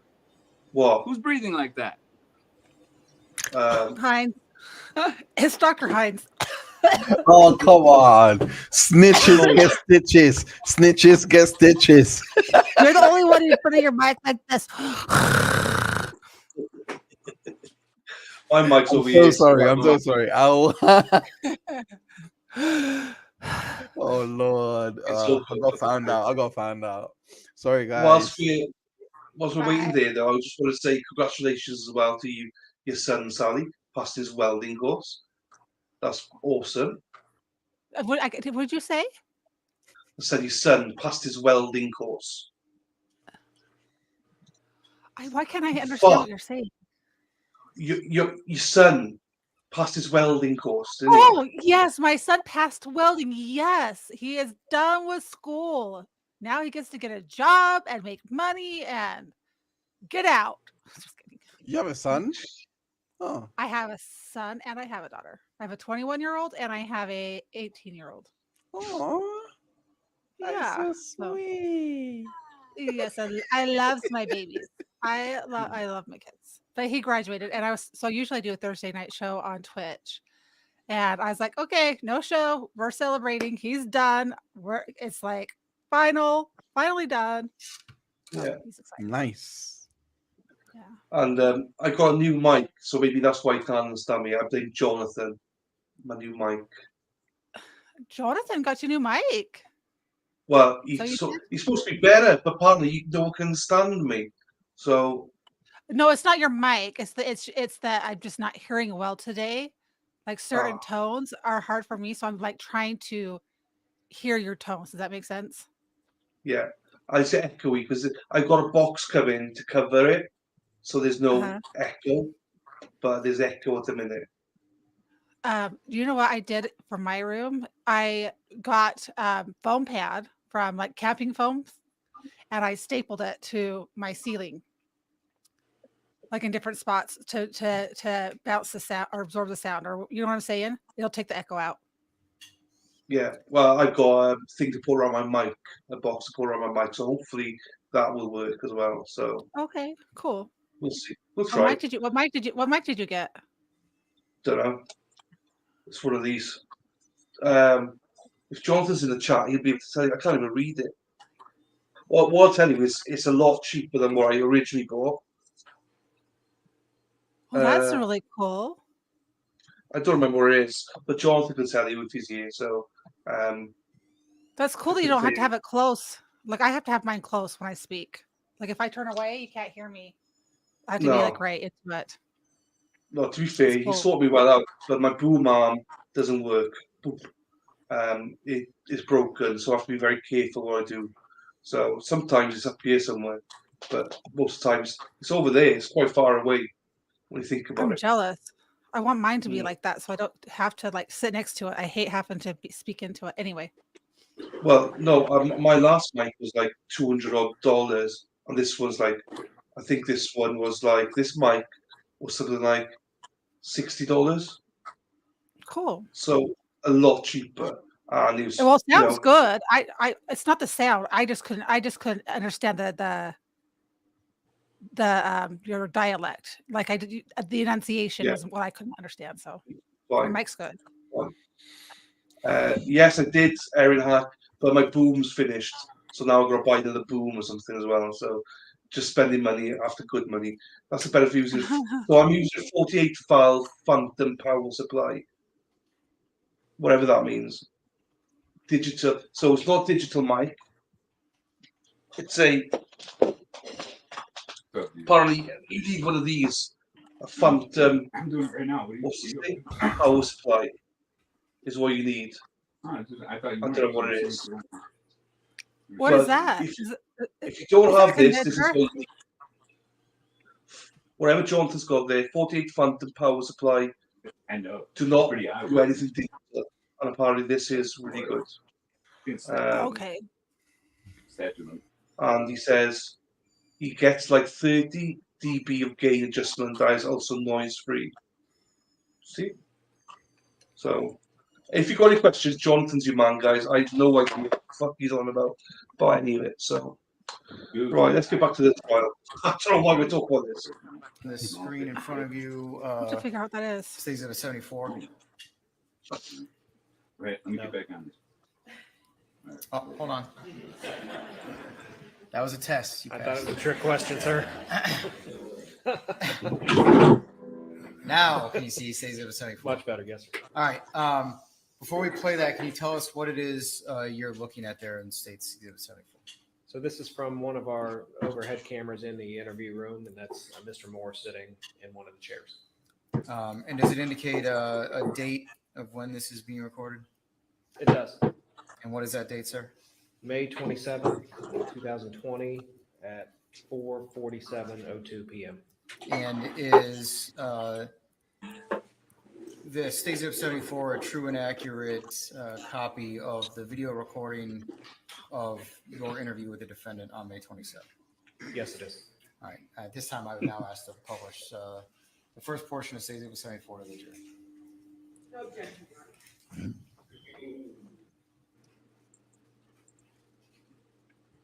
Here we go.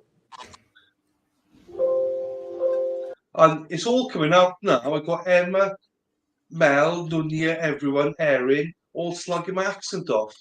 Motherfuckers. Jesus.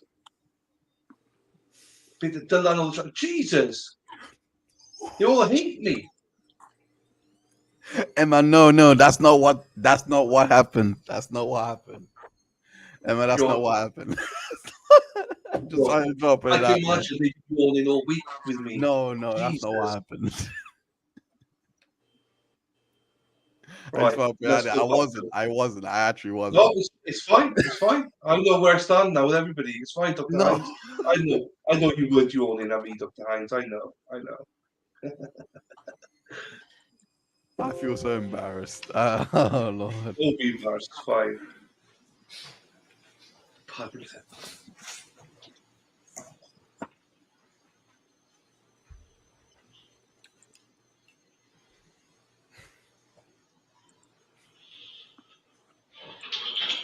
Just to let everybody know, I wasn't at my best at this point. Well, This is me completely stressed out. This is 2 days into it. I mean, no, I think we can. We can get that. I think we'll give you that one. Right.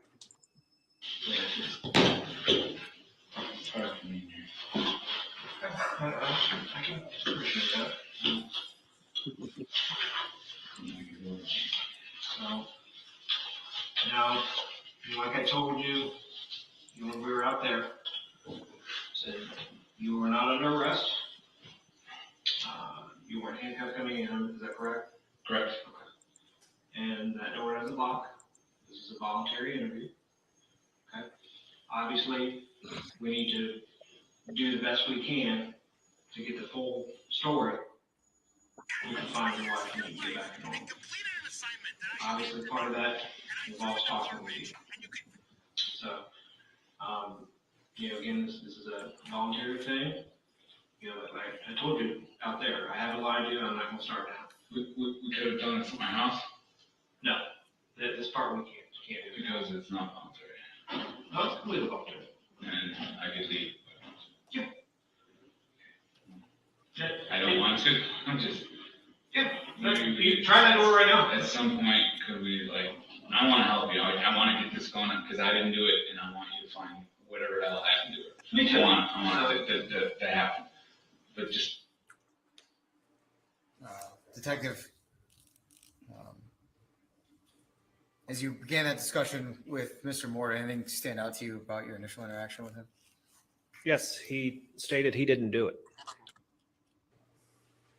Did you accuse him of doing anything in particular at that time? No, sir. All I was doing was going over the fact that it was a voluntary interview, and he made that statement.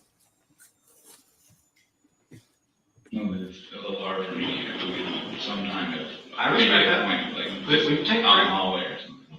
I get it. So So go do your thing. And- I'm an open book. I don't mean to insult you, but you can read English, correct? Yes, Okay. I have to ask that because I've had people before that, I can read. when I go over a rights waiver, later on, they magically can't read English. I can read. So again, I don't mean to insult you. So it says before we ask any questions, you must understand your rights. You understand that part? Yes. You have the right to remain silent. Is it a lot? That's weird. These are my Miranda warnings. Yeah. So I'm being arrested. You're not being arrested So why am I being rid of my Miranda warning? because it's the standard protocol that I do, just to make sure that we are on the same page with everything. You know, I told you honesty. I be fully aware of everything. I told you not being arrested. Anything you say can be used against you in court. You understand that part? You have the right to talk to a lawyer before we ask you any questions, and to have a lawyer with you during questioning. Do you understand that? Yes. If you cannot afford a lawyer, one will be appointed for you before any questioning if you wish. Do you understand that? Yes. If you decide to answer questions now without a lawyer present, you still have the right to stop answering at any time. Do you understand that? Yes. You also have the right to stop answering at any time until you talk to a lawyer. Seems fair. Understand that part? It seems like a right that's in the Constitution or something, so I'm fully on board with it. Good. And I, Matthew, METHEAU, EAU, Moore, M-O-R-E. I've read the statement of my rights, and I understand what my rights are. No promises or threats have been made to me. Is that fair and accurate? I'll give you that pen so we can both write at the same time. Today is The 27th. 5/27/20. Time The time is 4:51. Go ahead and put it down.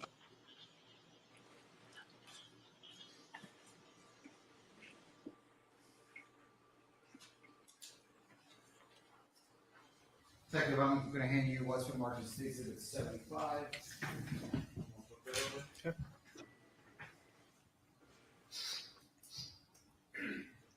Okay. And Jeremy speaking, can you tell the jury what that is? Carol's one of your biggest supporters, Matt. So hello, Carol.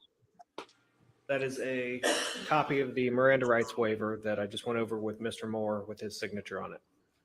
Is it a true and accurate copy of the document that Mr. Moore signed for your interview on May 27th? Yes, it is. That's the post for the jury? No objection, Your Honor. Thank you.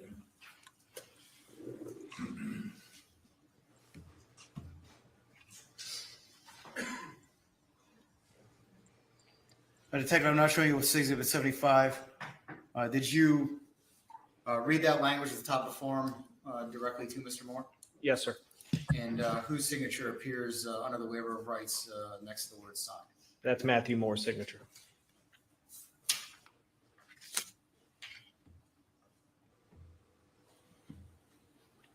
Now, for the record, resuming Exhibit 74.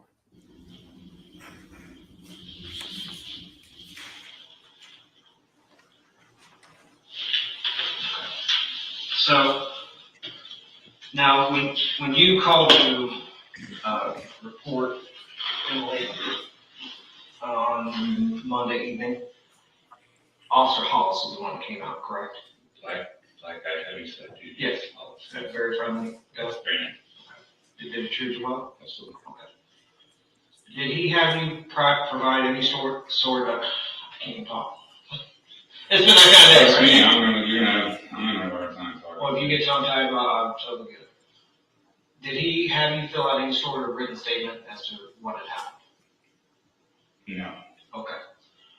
What I would like from you, and I've got paper here for you, and I will leave and give you the piece. If you want me to stay in here, I can stay in here. It's up to you. Stay here. Okay? And I'll be completely quiet, but I just need a statement from you, starting from, when you went to bed on Sunday evening until you called the police on Monday at whatever time it was. I mean, And I understand that you talked about it and everything else like that. However, it's just a procedural thing that needs to happen. And honestly, I told you, I like honesty.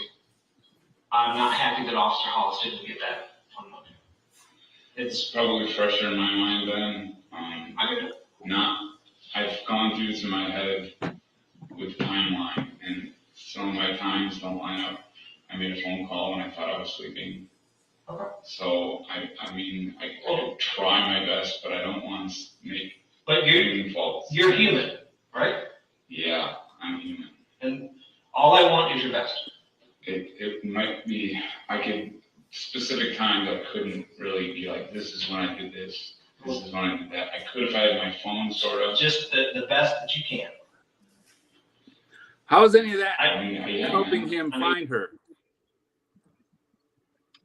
I mean, say again. Why isn't this fat fuck out in the woods right now looking around for her or trying to figure out like where she is physically?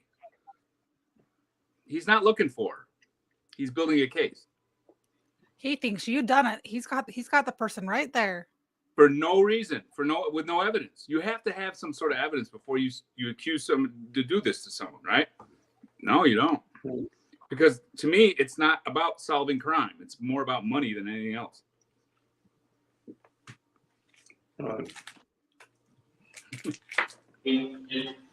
Just know that the times are going to might be wrong, and I would hate to give you a wrong time and then be like suspect me of something. I just don't want to blatant lie like the sky's purple. Absolutely. Something like that. If you say this happened at 4:51 and I'm like, oh no, that's bullshit. It was 4:55. No, you lied. It could be an hour. It was night. It was just like any other night. It wasn't. Correct. So I'm not like checking my time. Right, and you're human. It was a normal night. We drank. We came home. We hung out. I left because I wake up in the night to go pee.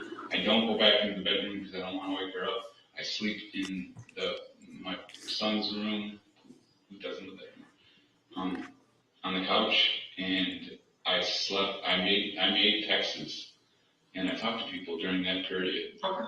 And it's on the phone. Just the best in your own words. But I can't tell you, hey, I made texts at 5, at 3, you know what I mean? Right. I won't write down times, but I'll just kind of give you a brief, like a story without times, because I think. But just any instance that you can recall. Yeah. Like I'm not so time focused right now. It's just the fact that I want to be able to make sure I have everything sequentially. From how I understand it, I want to make sure that I can pick up and go, oh yeah, that's right. When he woke up, he then moved the refrigerator on the roof. Whatever it may be, I want to make sure that sequentially I understand. Could you help me write it? Because I can't spell for one. I'm pretty horrible. Or like just kind of help me. But if you need help with the word, I can help you spell it, absolutely. And I'm not here to judge spelling. Whole day. Just from when you went to bed, that Sunday night. So if you don't want to know what we were prior to. Not interested. That's always stuff that we can follow up on. They don't want to find out what's going on. They don't care. He doesn't care about what happened before. It doesn't help him. He doesn't really want to know what happened. He just wants this thing. Yeah. He wants to tighten down. Before, I don't know if you're like into like the Constitution or any of that kind of stuff, but before they can violate your rights, there has to be probable cause. There has to be evidence. Just because I'm married to someone doesn't mean that there isn't any evidence that's been collected so far that there's even a crime has been committed. But they got their foot to the floor right now. Yeah. Yeah. They're just going to use anything that you say now. They're just going to use against you. So, with no crime, with no evidence of any crime, nothing. There's nothing that would, except unless you're a homicide detective who's looking for crime. Right. Yeah. No, I agree. Make sure you like the video, guys. I agree. So, just name, address, date of birth, and then you don't have to worry about anything on this side. Your handwriting is actually much more pleasant than some other ones that I've seen.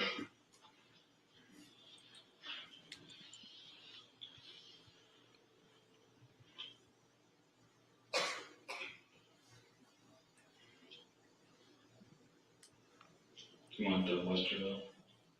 Yes.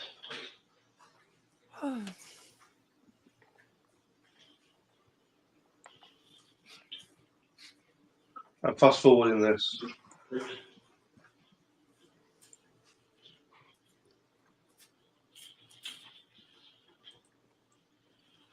This is 2x speed. And I want you to take your time. You know, make sure that we're all Yeah, I mean, on this the is, same page. we got home from being in Uptown.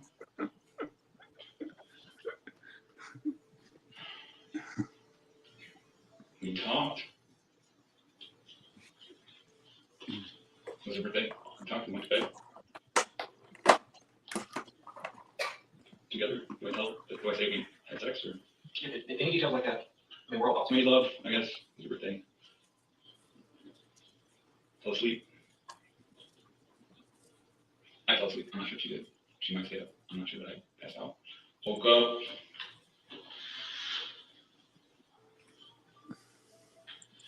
Last night. I like ice cream Went up cake. to pee. I like it. To pee or urinate. I did look at the clock. I don't want to say that I knew what time it was, but whenever I wake up to go to the bathroom, I look at the clock to see how close it is to the morning.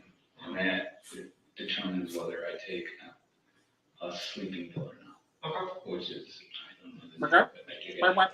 And it was earlier, so I'm going to say, I don't want to say, I mean, like 1 maybe, which is early.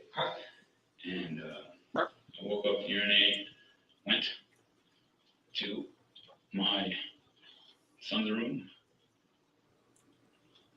to sleep on couch.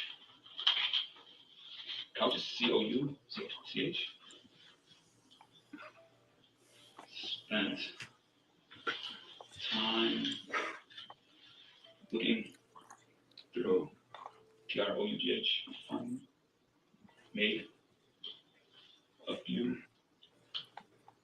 text messages. MESS. Yes. Maybe 2 text messages I might have posted on Facebook. I don't know. I'm going to say I did, but I didn't look.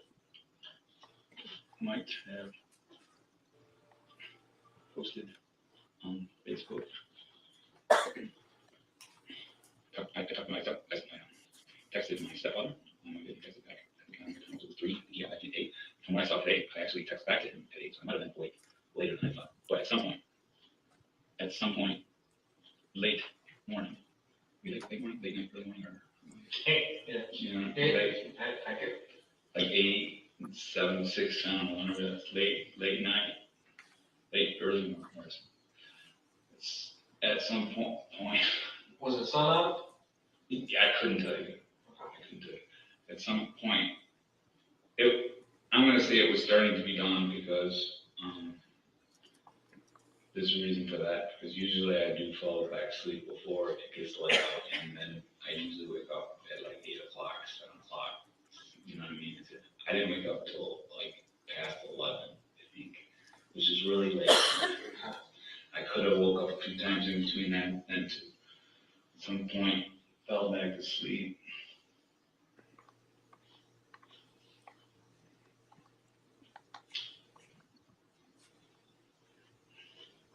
Because I think I did at some point in mid-morning make a text to somebody. I'm not sure. I don't know if I should put it down. I might have made a mid-morning text.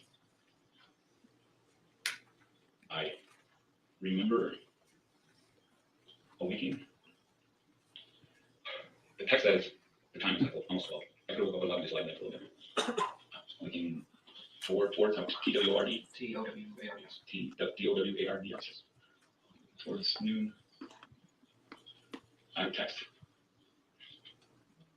Emily to see if we were going to a Memorial Day. I saw that. O-R-I-A-L. M-A-O. M-E-M. M-E-M. O-R-I-A-L. Day picnic. I don't know if you guys know that now. If you guys already know. Picnic. She didn't respond. I'm not 100% sure, but I checked my Find It phone app and it said that she was there. How long after you sent the text were you? It did ballpark. More than an hour? No, it was probably within like 5 minutes. I'm guessing. I don't know, but I don't know that I looked just to see if she was still in the house because it was later. I thought maybe she could have left. Good. Early, because she didn't come in and wake me up. They said they used in final argument. It's the last thing that they do. It's really important. So they take all the testimony that they think it's their strongest, and they put it into this speech they prepare for the end.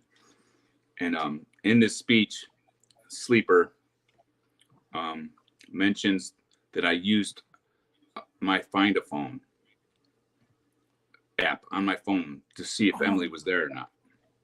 He says that this was so unusual and it proves this case so well that he put it in his final argument.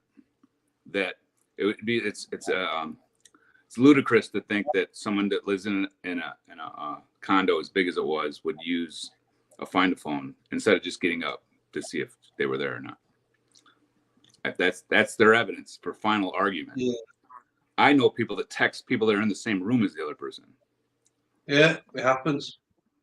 Of course. Jesus. And just for that, they bring out the big guns at the end and put it in the final argument. You couldn't get any more circumstantial than that. It's not even circumstantial evidence. It's not evidence of any kind at all. But they use it in the final argument.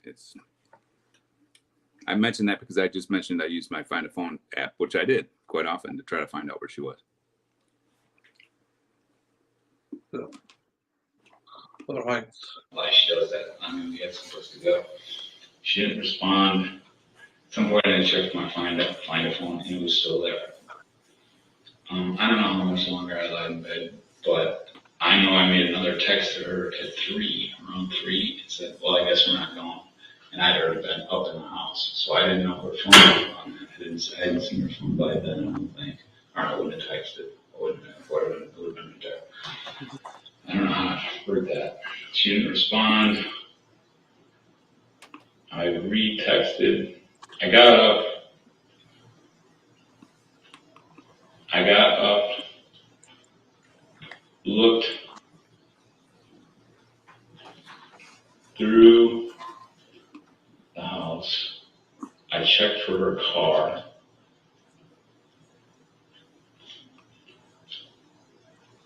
Which was there.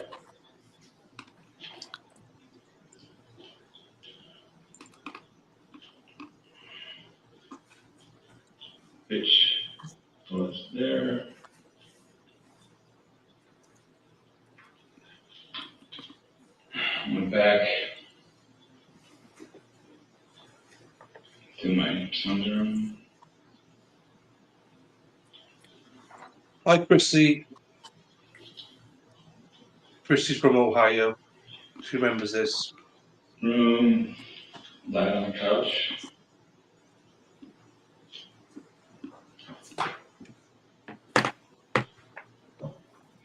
Flipping to the phone. I don't know if I made any text messages or not. I'll have to look.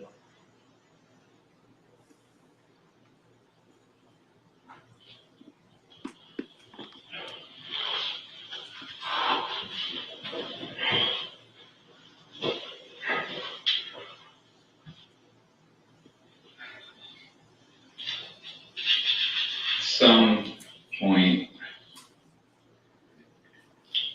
in the afternoon,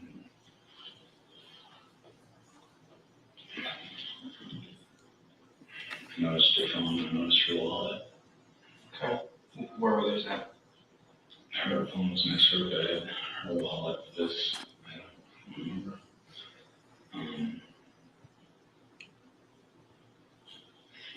Her some point in the afternoon, I realized that there was some things, all their stuff was there and she was gone and she hadn't come back.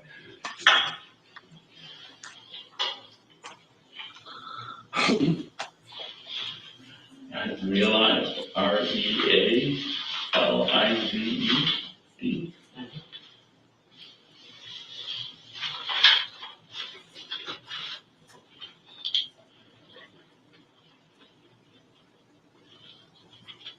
I called her friend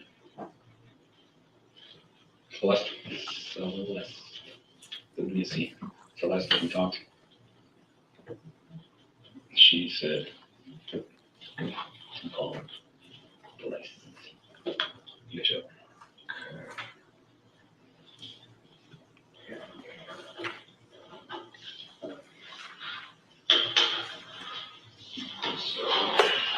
I read it.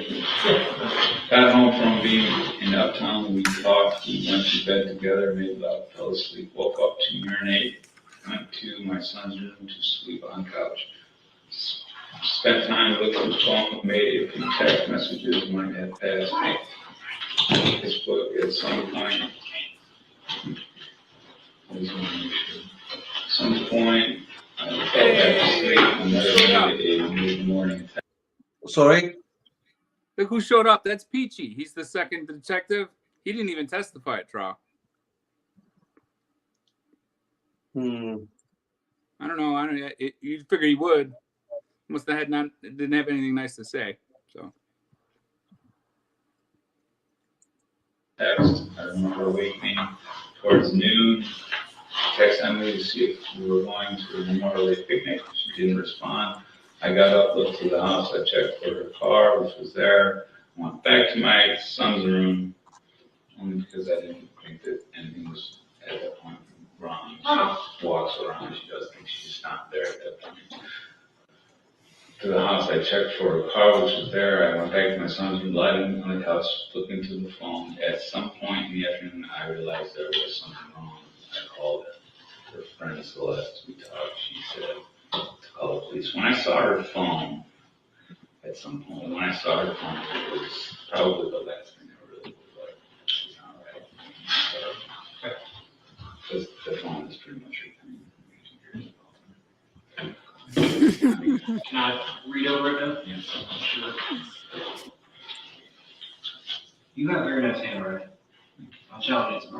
Mine didn't do anything in school. No, you don't. Your handwriting's awful. You know what stinks is when you make really bad spelling mistakes. I mean,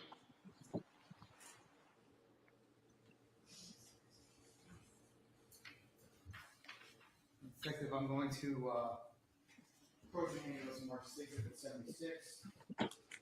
So, they want to flip that over. And do you recognize that document, sir? I do. And generally speaking, can you tell the jury what it is? It's a copy of the witness statement that Mr. Moore just completed. And it's a true and accurate copy of the statement that Mr. Moore filled out on May 27th. Yes, it is. This time has to publish to the jury. No objection, Your Honor.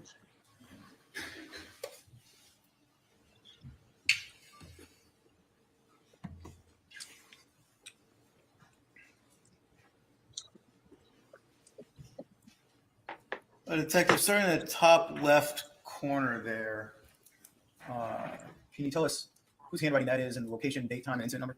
That is my handwriting. And then just to the right of that, can you tell us whose handwriting is the name, address, phone, date of birth, and occupation? That is Matheau Moore's handwriting.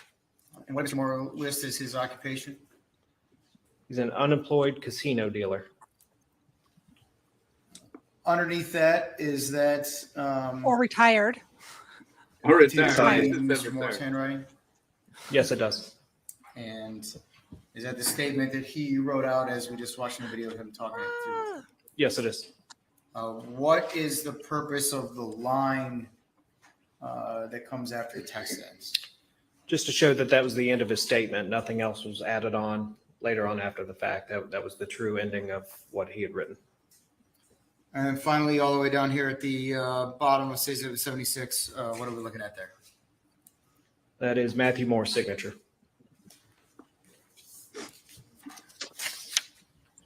I'm only here because of Sally. Well, welcome, Dr. Now resuming K. Fox. plaintiff exhibit 74. Meet the Glad to Fox. have you here. Well, So like, yeah. we're not the Spelman police. Good. I could introduce you to some of my coworkers and your heavens. For being up to talk. So you don't know what time you came back from Montana? So we came directly from, I think our last bar was the, not the Hook Line Center, what's that other old school? Bag and Nails. And I think I have the receipt. It was only for like 20. We got fish fry, maybe a couple drinks. I don't think we were there for that long. We could check with them. I think they probably would know. And then, so then from Old Bank, you went So straight home? we walked across the street. We were parked across the street behind Colgate's and we went right. Okay. And was the sun still out when you got home? I'm guessing that it probably was, but I don't know. Were you intoxicated when you Yeah, drove back? I mean, I appreciate the honesty. We've all done. okay. I mean, yeah. So We then, weren't stumbling around, but we were.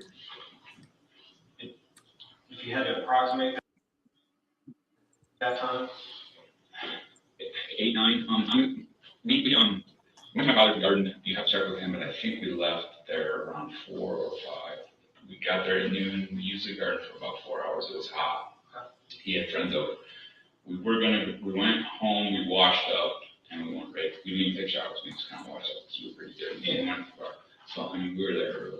okay. So and we wouldn't make. It's not gonna be like getting home at 12 for 1 o'clock. It's earlier. It's like 9, 10. No later. And it could have been even earlier than that. So you're thinking 8, 9-ish? Yeah, probably, 8, 9, 10. All right. Well, welcome, Dr. Fox, anyway. You drinking more at home? If you guys were. She has beers in the fridge, and I don't know reason there's beer at my house right now. That's all it was in there. I don't have beers. I do.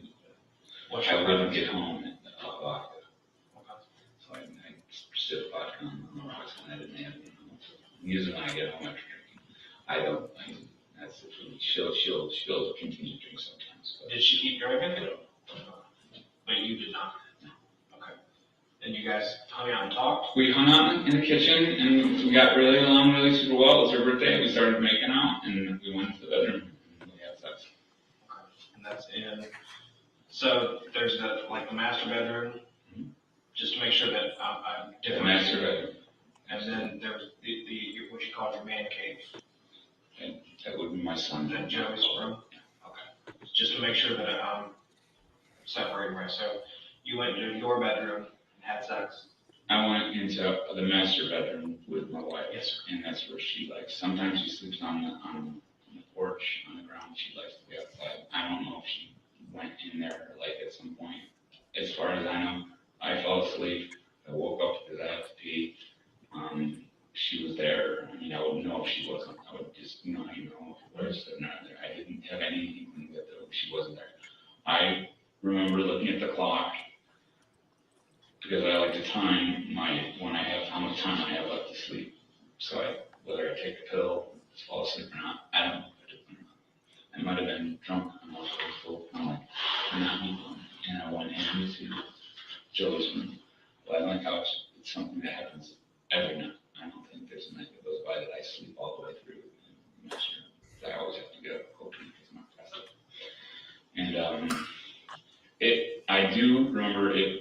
Usually it's pretty much I fall asleep an hour. When I was lying in bed for quite a bit, and I made a couple texts, and I have it on my phone. Actually, I looked at my phone today, and I think I don't know how it works, but it was an 8 o'clock phone call. I could have fell asleep and woke up at 8 and then fell back asleep.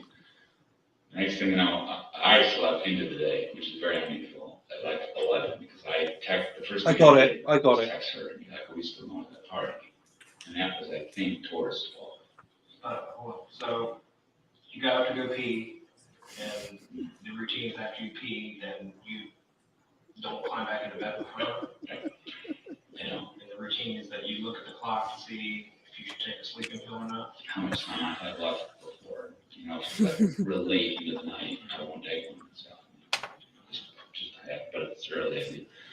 But I don't know. It was early, but I don't know if I took one or not. So. Do you know what type of medicine? It's like a Ambien, but it's some other derivative of Ambien. I take half. Okay. All right. And they definitely. But you don't remember that night you took one? I don't remember. And I probably not because I was up making phone calls, or not phone calls, but texting. Who's up at that time? You'd have to check. I have a friend in Vegas, so he would be, and he's up there. So it's 3, it's 12 out there. I'm not sure. You'll have to check. You don't remember who you texted? I remember texting my stepfather, and that was the one that was at 8, and he's at 8 our time. He's East Coast, so 8 a.m. You texted him? After midnight. That's right. So is it after midnight, or is it 8 a.m. that you texted? 8. No, it was that night, that early morning, 8 o'clock a.m. Our time? Yes, he's Okay, but what about like at 1 or 2 or whatever time it was? I made a post at like 3 in the morning, and that was my brother Paul. And, like a Facebook post? On iMessenger. You'll have to check. I don't want to lie. I don't want to say you know what I mean, but I think it was something funny about the MMA fighter guy, the guy that runs the UFC, that's having some sort of stuff that's off the shore. He's doing just distancing. So was this a social media post or like a text message? It was iMessenger is like a messenger that other people can see. It's just for us. So that you sent it iPhone to iPhone? Yeah. And this was at like 3 in the morning? I think it was at 3. This was stepbrother? Half brother. Paul lives in Florida. And I'm fairly, I've been kind of doing my thing, trying to figure out the timeline and stuff, and I'm pretty sure, and I think there's one more in there too that I sent out, that I don't know if anybody responded to, or that I definitely sent it out, I'm not sure. You have to, a friend. And you haven't gone back to look to see? I did, I'm nervous right now, I'm not really sure, I don't think they responded to it, so I'm not sure. I have 5 friends that we kind of like just goof around and text each other. So did you text the one friend or the 5 friends? I didn't text 5 friends. I remember texting I believe it was my brother about the Dana White issue, and I remember texting my stepfather about the water bottles he collects. He collects spring water. He drinks spring water, and we just started doing that. We go that day. We went down and got spring water, and I was talking about how the shelf life of water. And you texted him that night too? That early morning. Yeah. The 3-ish or whatever. Monday early morning. Yes. No, it wasn't 3. It was I said it was more like anytime from midnight to 3-ish. When we see the times, he might have responded at 8 o'clock, and I texted him at 3. I would have to see my phone to text. But there was definitely correspondence going on while I'm trying to fall asleep at night. Any social media posts? You'd have to check. I don't think so. But at some point in the morning, I fell back to sleep. I did get back to sleep, and I didn't wake up until late into the morning. And the first thing I did was, because I knew we had to go to this, we'd been invited to a party, was I said, hey, we still going to the party, and she didn't respond. And where was that party? I don't know him. She just barely knows him. He's down there. I talked to him, actually. I gave him, they were like, who's this guy? And I found out who he was, and they called him. And I texted him, and I asked him, maybe she went over there. You texted her on your phone? I'm not sure. No, it was hers, because it was through her. It was her phone. I wouldn't have it. I don't even know this guy. And I asked him, hey, is Emily over there? Maybe she went over there without me. Maybe I slept too late. And she just said, yeah, whatever. I'm not going to get him up. I'm just going to go without him. And he said that he had her all day. About what time is that? 11, 12, 11, maybe close to 12. You texted him? I don't know when maybe a couple hours after that, or I would hate to not say. I don't know. So then, in your words, you got up like around 11ish. Was it closer to 12? if I remember correctly. And I got up and I walked around and she wasn't there. And I'm like, okay, she's out doing her thing. And I went back to my couch. She was kind of over from the night before. And the next thing I did was text her again at, I think 3. It was like 3 hours later. And I'm like, I guess we're not going to the party. Where are you? I didn't ask her that. But I was like, I guess we're not going to the party now. So the last thing I texted her, got up again. And then I looked, there's her car. There's her purse, there's her phone, things started. This is not right. Where was her phone when you found it? On her end table. Is that normally where it is? Well, no. I mean, yes, sometimes. If she's lying there, that's where it is. Does she generally sleep in the bed? Like I said, sometimes she sleeps on the floor. She's just been recently doing that. Well, what I'm saying is when she sleeps in bed, is her phone on the end table next to the bed? Yeah. Okay. I mean. And then when she sleeps on the floor, where does she put her Yeah, phone? the phone's with her. Okay. Does she always have her phone with her? She always has her phone with her. And the only time she doesn't, and I said this when the first guy that came over, she goes out with these forage things, and she does this route. And he was like, does she ever go out at night, by herself? And I'm like, no. She doesn't. That's something, but she does. At times, now that I think of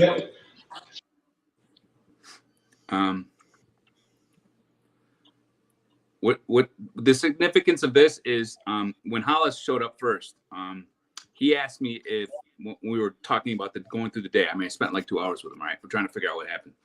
And during this conversation, I'm asked if Emily ever goes foraging at night. So it would be strange to go foraging at night. You can't see. So I said, at that time, I was just like, no. I mean, no. That's something we do during the day. And then after they left, when Emily had discovered the wood sorrel, she would go up there at night with a flashlight. She went up there at least one time, kind of tipsy. Just went up there real quick with a flashlight and collected some wood sorrel and came back with it. So I'm telling them now, when I told Hollis that I said that she never goes up there at night, now I'm correcting that. I'm like, well, now, you know what? Now that I think of it, she has been going up there at night. Put what you want into that. But what they said, they used that. I don't think it was during his final argument, but final thing, but it was used during the trial as that there's something wrong with that. If you can just all the things you can think about, like why would I want to mention that to him if I killed her? Why would I do anything like that? To me, what it is that these people are looking for discrepancies. They're looking for things that you say differently once, and then you say it differently. And I bring it up to them, like, here's a discrepancy. I'm handing it to them. The meaning behind it doesn't mean anything. It's just that it's a discrepancy. Yeah. If you get enough of these discrepancies, you can put a case on someone, even though it doesn't mean anything. Literally, what does it mean? Circumstantial evidence. Explain. And okay, so you're the prosecutor. You find this anomaly. You're like, oh my God, he's made an inconsistency. Well, what's the meaning behind it? Explain it. Connect the dots. Doesn't ever happen because for one, there's no dots to connect. But another is these people don't know how to connect dots. They literally don't know what to do.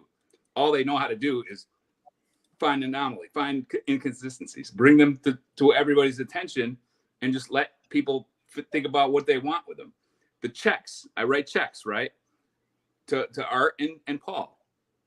What's the significance of that? They don't tell you because they don't have it in them to tell you. They don't know why.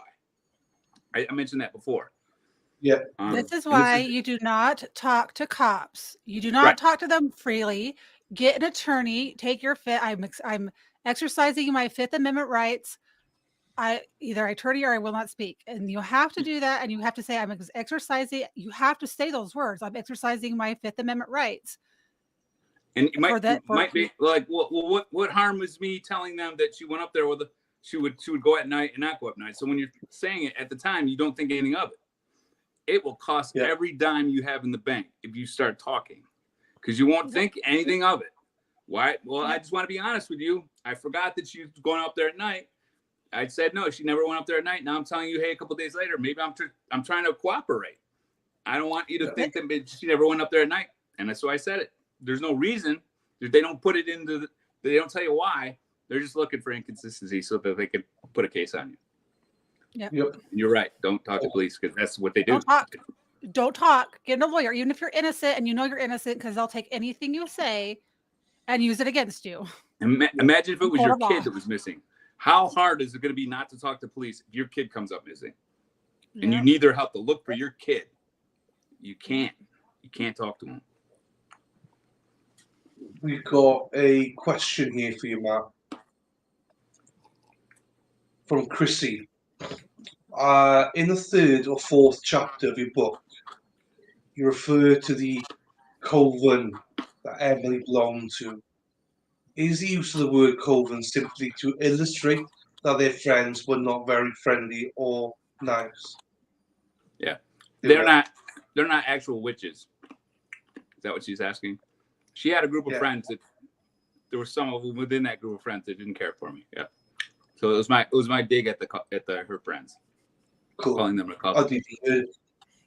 Never heard the word before. It's a group of witches. Coven is a group of witches, like witches. Never heard of it. Aaron Hack says, I like potato chips on a sandwich. But first of all, they're not potato chips. They're crisps. But I get what you mean. So I like crisps on my sandwiches as well. And Dr. Hines, no one needs to worry. Dr. Hines will be here every week. I mean, you guys, you're dirty bitches. I mean, they're literally flirting, offering you everything on a plate, Dr. Hines. They're literally naked in front of you in the chat, just going, Dr. Hines, I want you, Dr. Hines. I've never seen anything like it. Literally, they're throwing knickers at you and everything, bras, everything. Listen, Jesus. I'll take it. I've been through school and uni without having any interest. I'm taking this. I'm glad. You can have it. You can have it. Just yours. Keep it coming. We got a little bit left here now. Then you can keep flirting with him. It's fine. Especially if she's got a buzz and she's drinking, she'll get that. She'll grab a flashlight and she'll show it on us, and she comes back with the force and she shows him. So between 11 and 3, what were you doing? Were you just laying there on the couch? 11 in the morning till 3 in the afternoon. It was lying in my son's room. Kind of just chilling, recovering, waiting for her. Did you ever go to the bathroom at any point? I don't. Yeah, there was periods where I definitely got up. You didn't know she was gone? Or? Yeah, absolutely. Absolutely. The first time when I texted her and said, "Are we going to this party?" and she didn't get back to me, I checked the Find My phone, and the phone said that she was there. So I'm like, okay, you know what I mean? At some point that happened. So it just didn't, okay, she's doing her thing, she's gonna come in and get me more ready to go, or whatever. At some point, she didn't come in and get me. I got up, went out there, between 11 and 3 at some point. It still wasn't a big concern. I wasn't freaked out. I kind of went around a little bit, and the first thing I did was look to see if her car was there, because she took off. That would have made sense that before she left, her car was there. So, well, okay, she's doing something. She's just out and about. I texted her again at 3. I'm pretty sure that's the time you guys can check the. And in between those 2 times, you texted the gentleman in. No, I didn't get concerned until the second time I texted her and said, "Hey, I guess we're not going." You texted him after. That was at 3, could have been 3:40, could have been 3:50. Then after that text, that's when I got up. So I didn't even know her phone was still there because I texted it. So her sister made a group text that I didn't notice, and her sister says it was at 3:45. And she says she responded to it. At 3:45 p.m. on Monday? Yes. Let me think. I'm getting screwed up. I'm not getting this screwed up. Maybe it was 8:45 in the morning. That's what it was. It was 8, so while I'm sleeping. So her sister, what's her sister's name? Her sister name is Amy. Okay. She said a group text at 8:45 that morning. To her and I, and from that, you can tell whether someone views it. And she said that we both viewed it at some point. I don't know when I did. She said that, I don't know if you can tell when they get viewed, but it was viewed. And I didn't, it wasn't me that viewed it with the phone. So to me, she was there at 8:45 or 8 in the morning. Emily was there. That's my. And the guy across the street, John, said that he saw her at 10, 10:30. No, it's incorrect. John is in his back.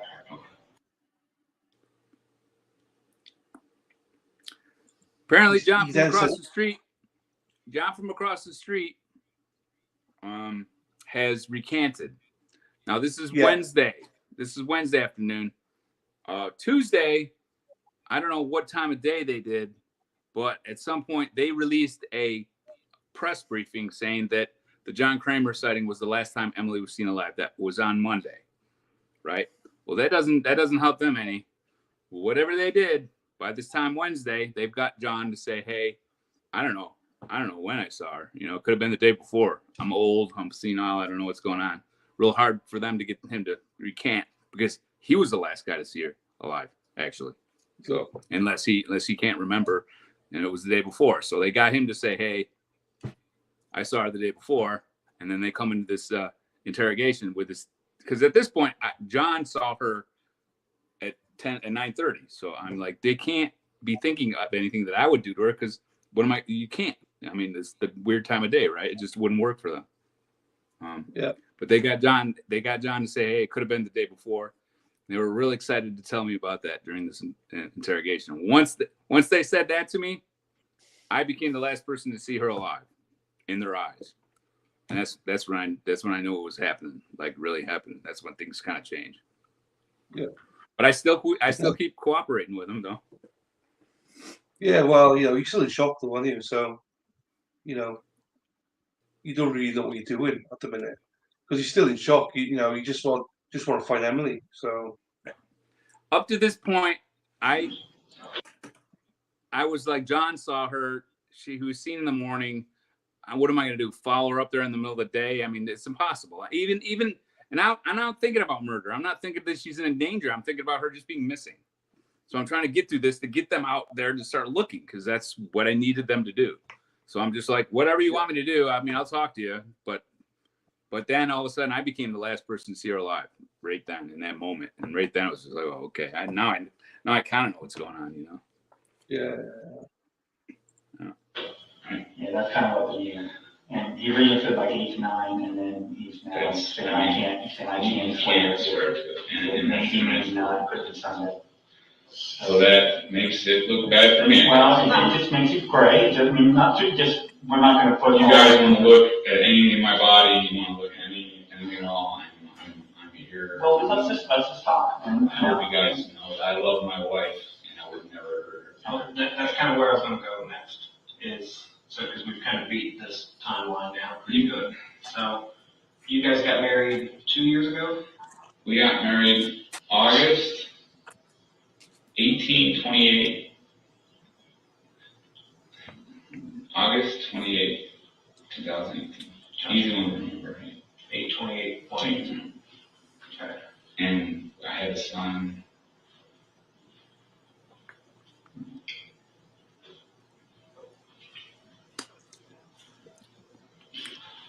Any tissues right now? Drink water. Okay, we know about it. We don't need to.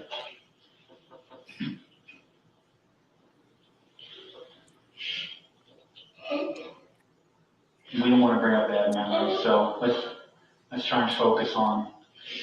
Okay, because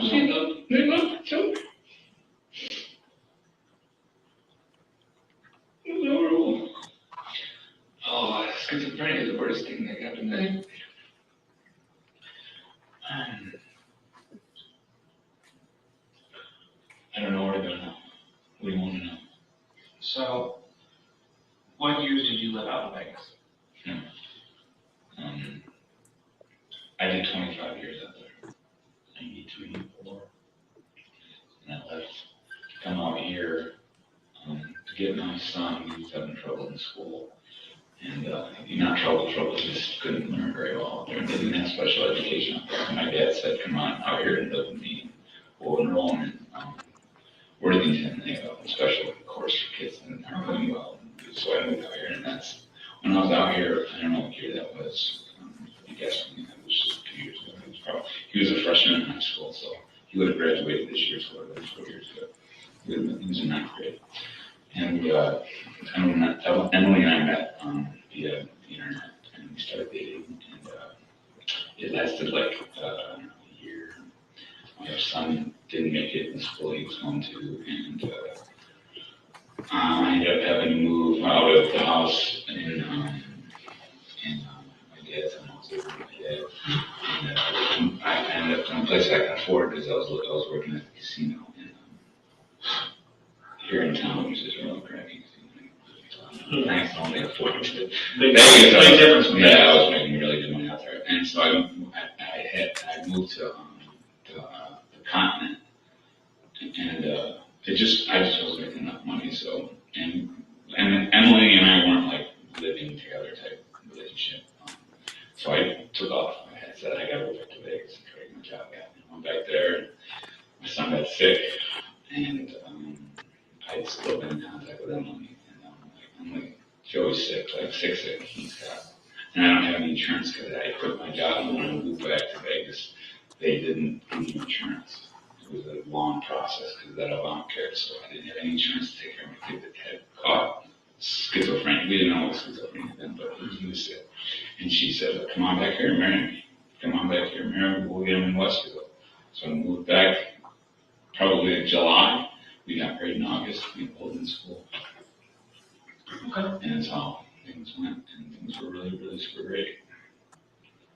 And things were great with you and him? Yeah. Okay. All right. Saved my life. Now, we don't have some issues with our wives. You and I have both been married once before and divorced, okay? We all know how marriages are, so there's ups and downs. What were the downs?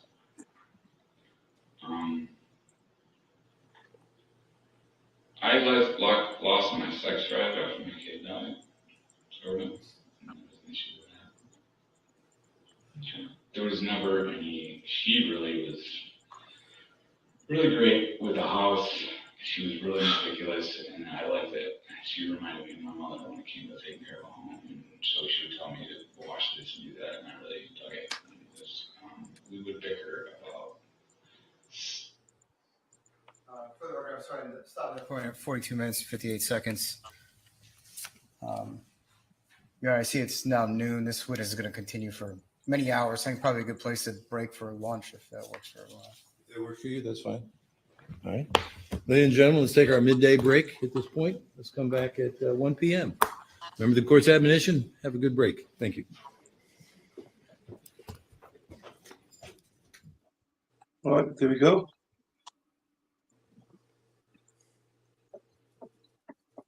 Okay, let me just need to do this, move this. That's the end of today's testimony as such. But obviously, we've got more interrogation coming next week. And we've also got Diane Minish coming next week as well. So we'll find out a lot more what Matt was saying. But what the fuck is half of this stuff, man? I mean, I went quiet because a lot of the questions, Jesus Christ. My question is: does it happen often? Probably more than what we think it happens. Yeah, must do. I mean, it has to, right? Must do. They're just, yeah, it happens all the time because they're trying to just catch you in a lie, and they do it to everyone. That's what they say, that cops are allowed to lie to you to elicit information, right? They're allowed to lie to you. And so it does happen all the time because they're trying to trick you up. They're trying to get you to confess or say something. They do it all the time. Yeah. It's just strange that it doesn't get recognized more. I mean, and I know I got lucky. I had money for a lawyer. I mean, even if you didn't have a decent lawyer, does this happen to people that they can't defend themselves against such a weak case? How did they even bring this case to trial? Because they lied. That's the case, man. I mean, that we got a system that's broken. It's just broken. They're knowingly putting innocent people away for murder. There's people on death row that are innocent that our government's gonna kill. Yeah. It's hard to say. What do you say to them? Do you know what I mean? How do you overcome it? Well, I mean, that's just a longer question, isn't it? How do you overcome it?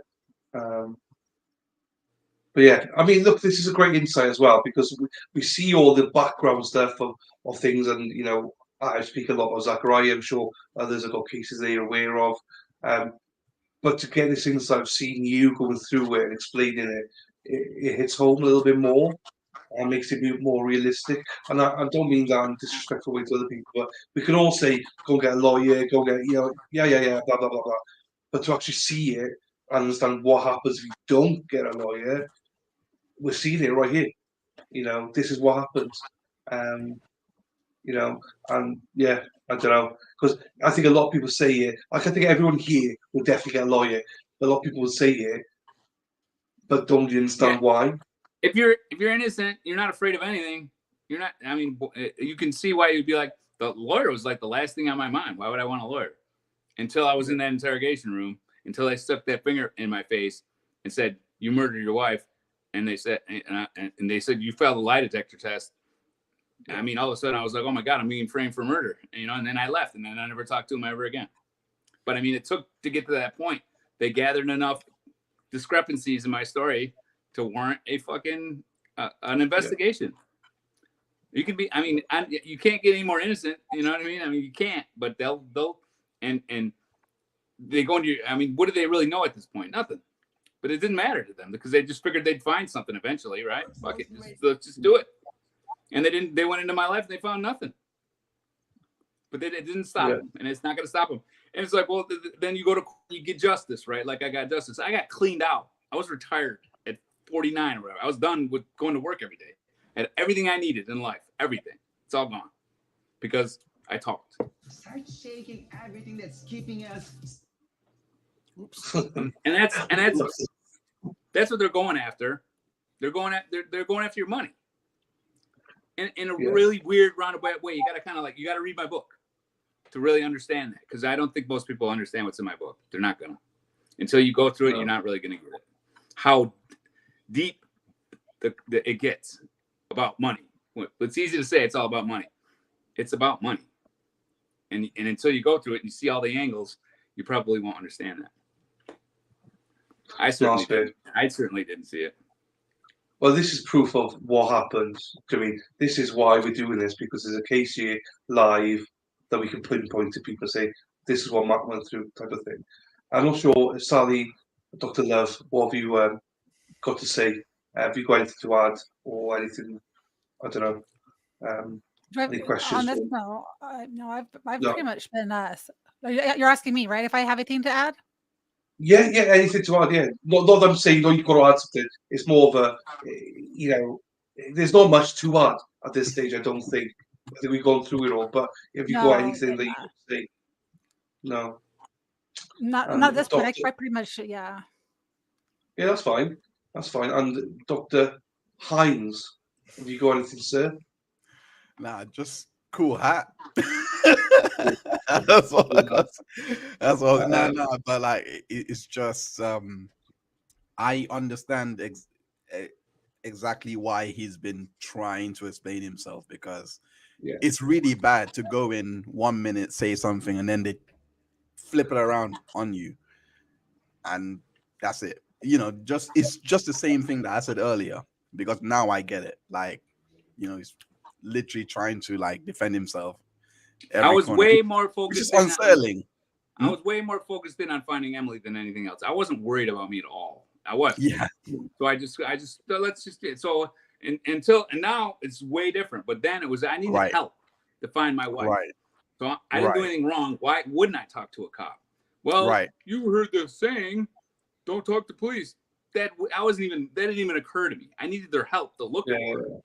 Right. And all of a sudden, it took my brainwashing as a kid, saying pledge allegiance to the flag every day, looking at the flag, saying that fucking thing, right? Getting brainwashed by the system. and it goes right up until your adulthood, and until you get busted of it, until it is you won't even realize it's happening to you, and then all of a sudden when you do, that's when you realize what's going on. But you can educate anybody; they could watch this a million times, and they're not going to get it until all of a sudden they're in the crosshairs of police, and then you realize, and then hopefully you get cops as dumb as these guys are, and they can't pin a case on you because they're no good at it. But I guarantee, you go to a city or wherever where they got real experienced police, they're gonna get you. Yeah. The only thing we got is that Constitution, and in the Constitution it says you can tell them to go fuck themselves if they ask you anything. So tell them to go fuck themselves, and then you go look for your kid. You and your family go look for your kid. Get on the internet. Do your internet thing. That's why I was on the internet looking for my kid. We have the internet now, so you can look. You just can't use the police. Right. That's fair. Right. I'm not going to keep everyone because we don't usually have short streams, so it's actually quite good that for once we got a bit of a shorter stream. Next week I think it's going to be quite long, so that's not going to compensate it. So we've got the rest of testimony, and also I think Diane's cross starts next week as well. So, we've got meat and bones there as well. So first of all, Matt, I know you're the first one because it takes you ages to leave. So thank you to you. All right, guys. See you later. I'll catch you in a bit. See you later, mate. Ta, buddy. Sorry, mate. Sally, you've got a great guest coming on Wednesday. Do you want to promote your guest on Wednesday or anything else? So Wednesday, I don't know how this happened. I just sent a message and he said yes. So Dr. Robert Malone, if you guys don't know who he is, he's actually the guy who invented the technology for mRNA vaccines. And he was someone who was canceled way back when the coronavirus went through. He was kicked off YouTube, Facebook, everything. So anyway, next Wednesday at 2 p.m. Eastern time, he's going to be a guest on my show, and we're going to talk vaccines, and then we're going to kind of talk, I don't know if mass formation. I don't know if anybody knows what that is. Some people call it mass formation psychosis, but they don't put the word psychosis in there because it has such a negative connotation. So they call it mass formation. So it's going to be very interesting. Hopefully it's going to be good. So anyway. No, it's great. Sounds great. I don't know who he is. I've read up on him now, who he is. I didn't know initially. I was like, friggin' hell, this guy's got like a 1 point something million. I was like, go on, Sally. Do you know what I mean?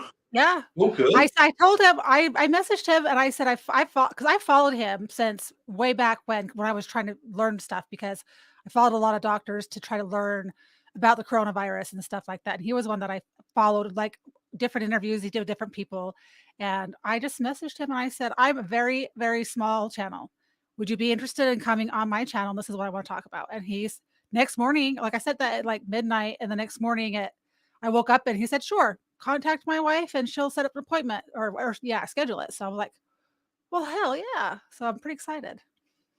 Oh, brilliant. Well done. You got anything else to promote?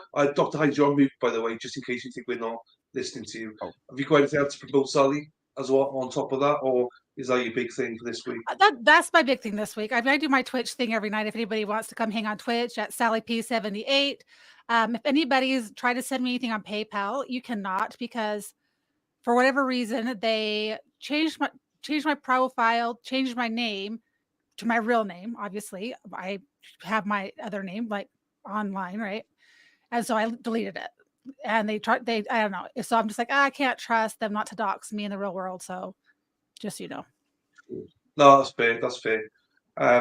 Everyone's excited for you in the chat as well. Fair play, Sally. Everyone's like, that's a massive booking, by the way. That's a massive booking. The amount of times he was referenced during the whole lockdown, because I was actually, researching all of that at the time.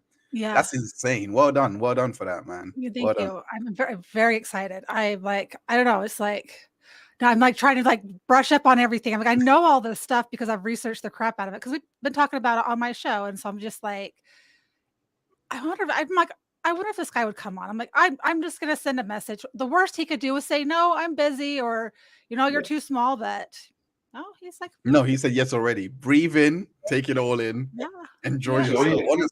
Honestly, like that's insane. Well done again. Well done. Thank you. I'm excited, and I think he's brilliant. Like, his mind, and he explains things in a way that a layman can understand. And that's what I want, because I try to explain things and I think I can explain it to people, but he has a way of doing it to where you can understand, like just even how like a virus works or how like technology works or like mass formation. Like he has a way of explaining it to where it makes sense for the normal 8th grader, right? Right. Yeah. So anyway. Oh, cool. Well, Sally, thank you for that. You can shoot off if you want to now. Okay. Really appreciate you being here as always. And we'll end off with Dr. Hines. You can promote yourself, Hinesy. What have you got going on? Sally, thank you, darling. Good luck on Wednesday. Thank you Well, very much. I haven't really got anything on next week outside of, so I'll just say a lot of the things that I've been doing. Yeah. Just if you have heard in regards to what happened to Jonathan Majors, he's lost all of his contracts, based on just probably the lowest level of crime there is, which is misdemeanor. Of course, it's still serious, but for him to lose everything just based on an accusation, it was insane to me. So I've been covering it since March last year. Early this year.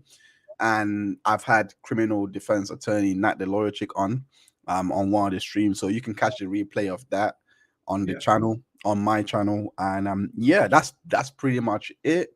I'm going to be releasing the next part of my Depp v. Heard docuseries, which is now, I'm so excited to share that it's going to be turned into like a theatrical release for festivals next year. So I'm really happy with that and how that's progressing. Great. So outside of that, that's pretty much it. I'm really looking forward to next year, and that's pretty much all I have to say. Thank you so much. Fine. No, fine. We've got Eric Taco Hack here saying your Matthew Perry video is great, Ketchup. Oh my gosh, thank you. Thanks, Aaron, because I was really nervous for that. I was really, really nervous because I've been getting called a grifter so much that sometimes it gets to you, because when you do subjects that you care about, that is current and everyone is talking about, you're like, am I a grifter? In that sense, I'm trying to say, like, it kind of coincides, and you kind of box yourself in a way. But I'm really happy that people really enjoyed the discussion, because it was a valid one. A lot, that's a lot of the reason why I done Depp v. Heard was to bring out what Depp went through and how a UK judge looked at that and said he imagined some of the things that went on. I'm like, not what this alcohol nurse that I've got, I'm interviewing. That's not what he's saying, So that's I was really, really moved by that, because addiction is nothing to play with, So I was, it meant a lot to me, and I always felt like I didn't do as much as I could have, but I'm really happy that people actually enjoy it. Thank you so much for that, Aaron. I've not watched it, but I will. I've just been flat out, but I will watch it. She's not first, but a couple of people said it now was really good, so I will. It's hard to fit everything in. So when someone like Erin says it, I will look at it, because, like, she's the whole HO. So she sees everything. So if she says something's good, that means it's good. So thank you. So I appreciate that. By the way, Dr. Hines, Dylan's number, right. Right. No, I have not got to. Amber's done nothing wrong yet. I've not got to her stage of it yet. I've only got to episode 13 or whatever it is. So I don't see the hate yet. But you will come. So, it is what it is. I say it as it is. If I'm not going to follow people as sheep, at the minute, she's fine. At the minute. Now, when I get to the point where people say, are you going to change your mind? Fine. If I change my mind, I'll change my mind. If I don't, I don't. But to be fair, I have changed my mind a little bit, because I was a bit like, oh, this is... I believe some of the witnesses that Johnny's had on. So, I mean, I do see a little bit of it. So... what day are you on? I think 30. I think I've got one more day before she takes a stand. Right. Or 2 days. Fair enough. So, I'm still way off it. Do you know what I mean? I'm still way off. She's not said anything yet. So I've heard Johnny, I've heard all of his side of stuff, I've not heard anything from her. So how can I judge Amber when I've not even heard her yet? Do you know what I mean? So he likes her mosquito bites, her titties. I saw her titties, Dr. Hines. So they say mosquito bites. I was like, well, you know, they were out there. They were out there. What can I say? Oh my gosh. I hope that's not the mosquito bites I'm thinking of, because there are two types of mosquito bites. And in man world, let me just say man world. So I hope that's not what you're referring to. Yeah, no, obviously. We'll see. Look, I will be on deck for you here. Don't worry. I'll finish it off. We'll get Dr. Hines on. Spider Girl's going to be rejoining me to watch it. When I get, but guys, I just don't have the time to do it at the minute, so that's the problem. Once I do, I'll invite Dr. Hines to come on, and I'm sure I'll get back on his channel to discuss it a bit more depth. Because again, I'm a dummy, so I don't know nothing about this. I didn't even know what the case was about. So I give you my true opinions, whatever it may be. You might agree, you might disagree, but do you know what I mean? Anyway, but thank you, mate. Really, really, really happy that you're here. I always love having you on. The women love you, as always. You just keep stealing them from me. It's like unbelievable. Where's Dr. Hines? We want more Dr. Hines. I'm single as well, ladies, for fuck's sake. You know what I mean? But no, appreciate you, my friend. As always, all love from me to you, my friend. And I'll see you next week or something, bud. All right? All right. Thank you so much. I'm grateful for you having having me on. Thank you. All right. Have a good one. Yeah. Ciao, buddy. Ciao, mate. Right. I'm just gonna end on my stream saying thank you to everybody. Right. You know. I don't sure what's going on in the chat. I don't know. Yeah, I hope you've enjoyed the stream. Those of you who have followed, obviously Monday we have got a Jerry. Is it Jerry? Jenny? I dropped murder. We got closings for that and verdict watch on that Monday. I'm starting to do a little bit more opinion pieces, 10-minute videos, 10, 15-minute videos every day. Hopefully to do 2 or 3 of them, just because I've had enough of things like I'm speaking about Alex Murdoch. I want to do a bit more about Brian Kohlberger, Zach, obviously, and stuff like that. So I'm just going to do opinion pieces. So please go support them. You won't agree with everything I've got to say. You won't. I know that for a fact. But that's fine. Do you know what I mean? I don't want people to always agree with what I've got to say. I try and give you my take. And I think I've got away from that a little bit. So please look at them. There's one out now about Alex Murdoch, just the way that he's been treated. I think he's not a scumbag of a guy, but I don't think that the state proved that he was guilty of murder. But I want to go more in depth with that stuff as well. So as we go along. So thank you very much, everybody. Oh, Sabrina, hello, Sabrina. Welcome, Sabrina. Chat got, oh, Jesus, Jonathan. Chat got that, yeah. But it doesn't matter. I enjoy chat. I enjoy all of you. It's nice to see a lot of regulars here. It's nice to see some new names. Julian, always appreciate when you pop in. I know you're a big fan of Sally's and you do a lot of modeling for her. So appreciate when you do pop in. Appreciate you all. Just so you know, people that knew on Monday that I was shadow banned, I got a strike. The strike is no longer in place. YouTube have now confirmed that. The complaints made against me, fuck them.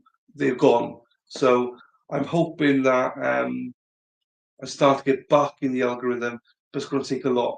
So please please share, please leave comments, please share on Twitter, share amongst your friends, wherever. You know, I'm trying to get back in the algorithm. So so thank you for that, everybody. Now what the hell happened? Oh, 2 guesses. Do you know what I mean? You don't have to really guess. I've had loads of complaints made about me. None valid. Let's put it that way. None valid. But I did get a strike, but now they've taken that strike away from me. So, which is all good. If people want to lie about me, fuck them. But anyway, I hope you all know who I am. I hope you all trust me. As I say things, you might not agree, but I always like to hear your. None here, me. None here. I mean, we always disagree on everything. But I love that girl, Nunia. I love Nunia because she's opinionated. You guys, if you've got an opinion, use this chat. I welcome all opinions, and whether we agree, disagree, do respectfully, and we will do it. It's fine. Just staying away from drama, but you aren't a killer. I'm staying away from drama, but you aren't a killer. Hey, I'd like to think, Mel, no one can say that I cause drama. I don't cause drama. Let me tell you. If you watch this channel, what drama is there? So there's definitely no, I'm not killer. It's all good. People can hate on me as much as they want. There's no drama here. I'll never name names. Don't give a fuck. I am myself. I love all of you. Doesn't matter if you're here for like once in a while or if you're here all the time. Love you all your support. Yeah, if you do comments, you'll force the YouTube algorithm to go ahead or something. No, sorry about that. Yeah, I just went off on tangent there. So it's all good. It's all good. It's all good, man. I love it. I love lots of love, Mel. Lots of love to you. I'm hoping to do a bit more Zachariah content out there in the next coming weeks as well. So hopefully you guys could just promote that as well. Love you too. Please like and subscribe and everything. Yes. So with that, I'm going to end it there. Promise you, I do love you all. I do appreciate being here on Saturday. I'm about to lose my voice again. But next week, we'll do that on Monday. Then we'll see what we do for the rest of the week. And I'm going to be doing Thanksgiving dinner as well on the 23rd. And with that, I'll be doing photos and stuff like that on the 23rd. Why do you get a strike? I'm not getting into it here. There you go. I'll message you privately. I'm not getting into it. It doesn't matter. We figured it out. We only figured it out, though, because Jonathan and Nunya couldn't see Katie's comments. People could see the comments. I was like, what's going on? What's going on? And then I looked on my YouTube and they gave me a strike. But it's all sorted now. It's all sorted now. Lot of bitterness. You know who they are. So you know who they are, you know. There we are. Thank you for that, Jasuris.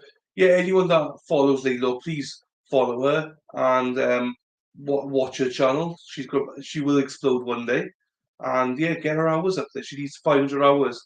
I'm not sure what she's doing yet. So, but yeah, do that. I'm sure she'll get. I'm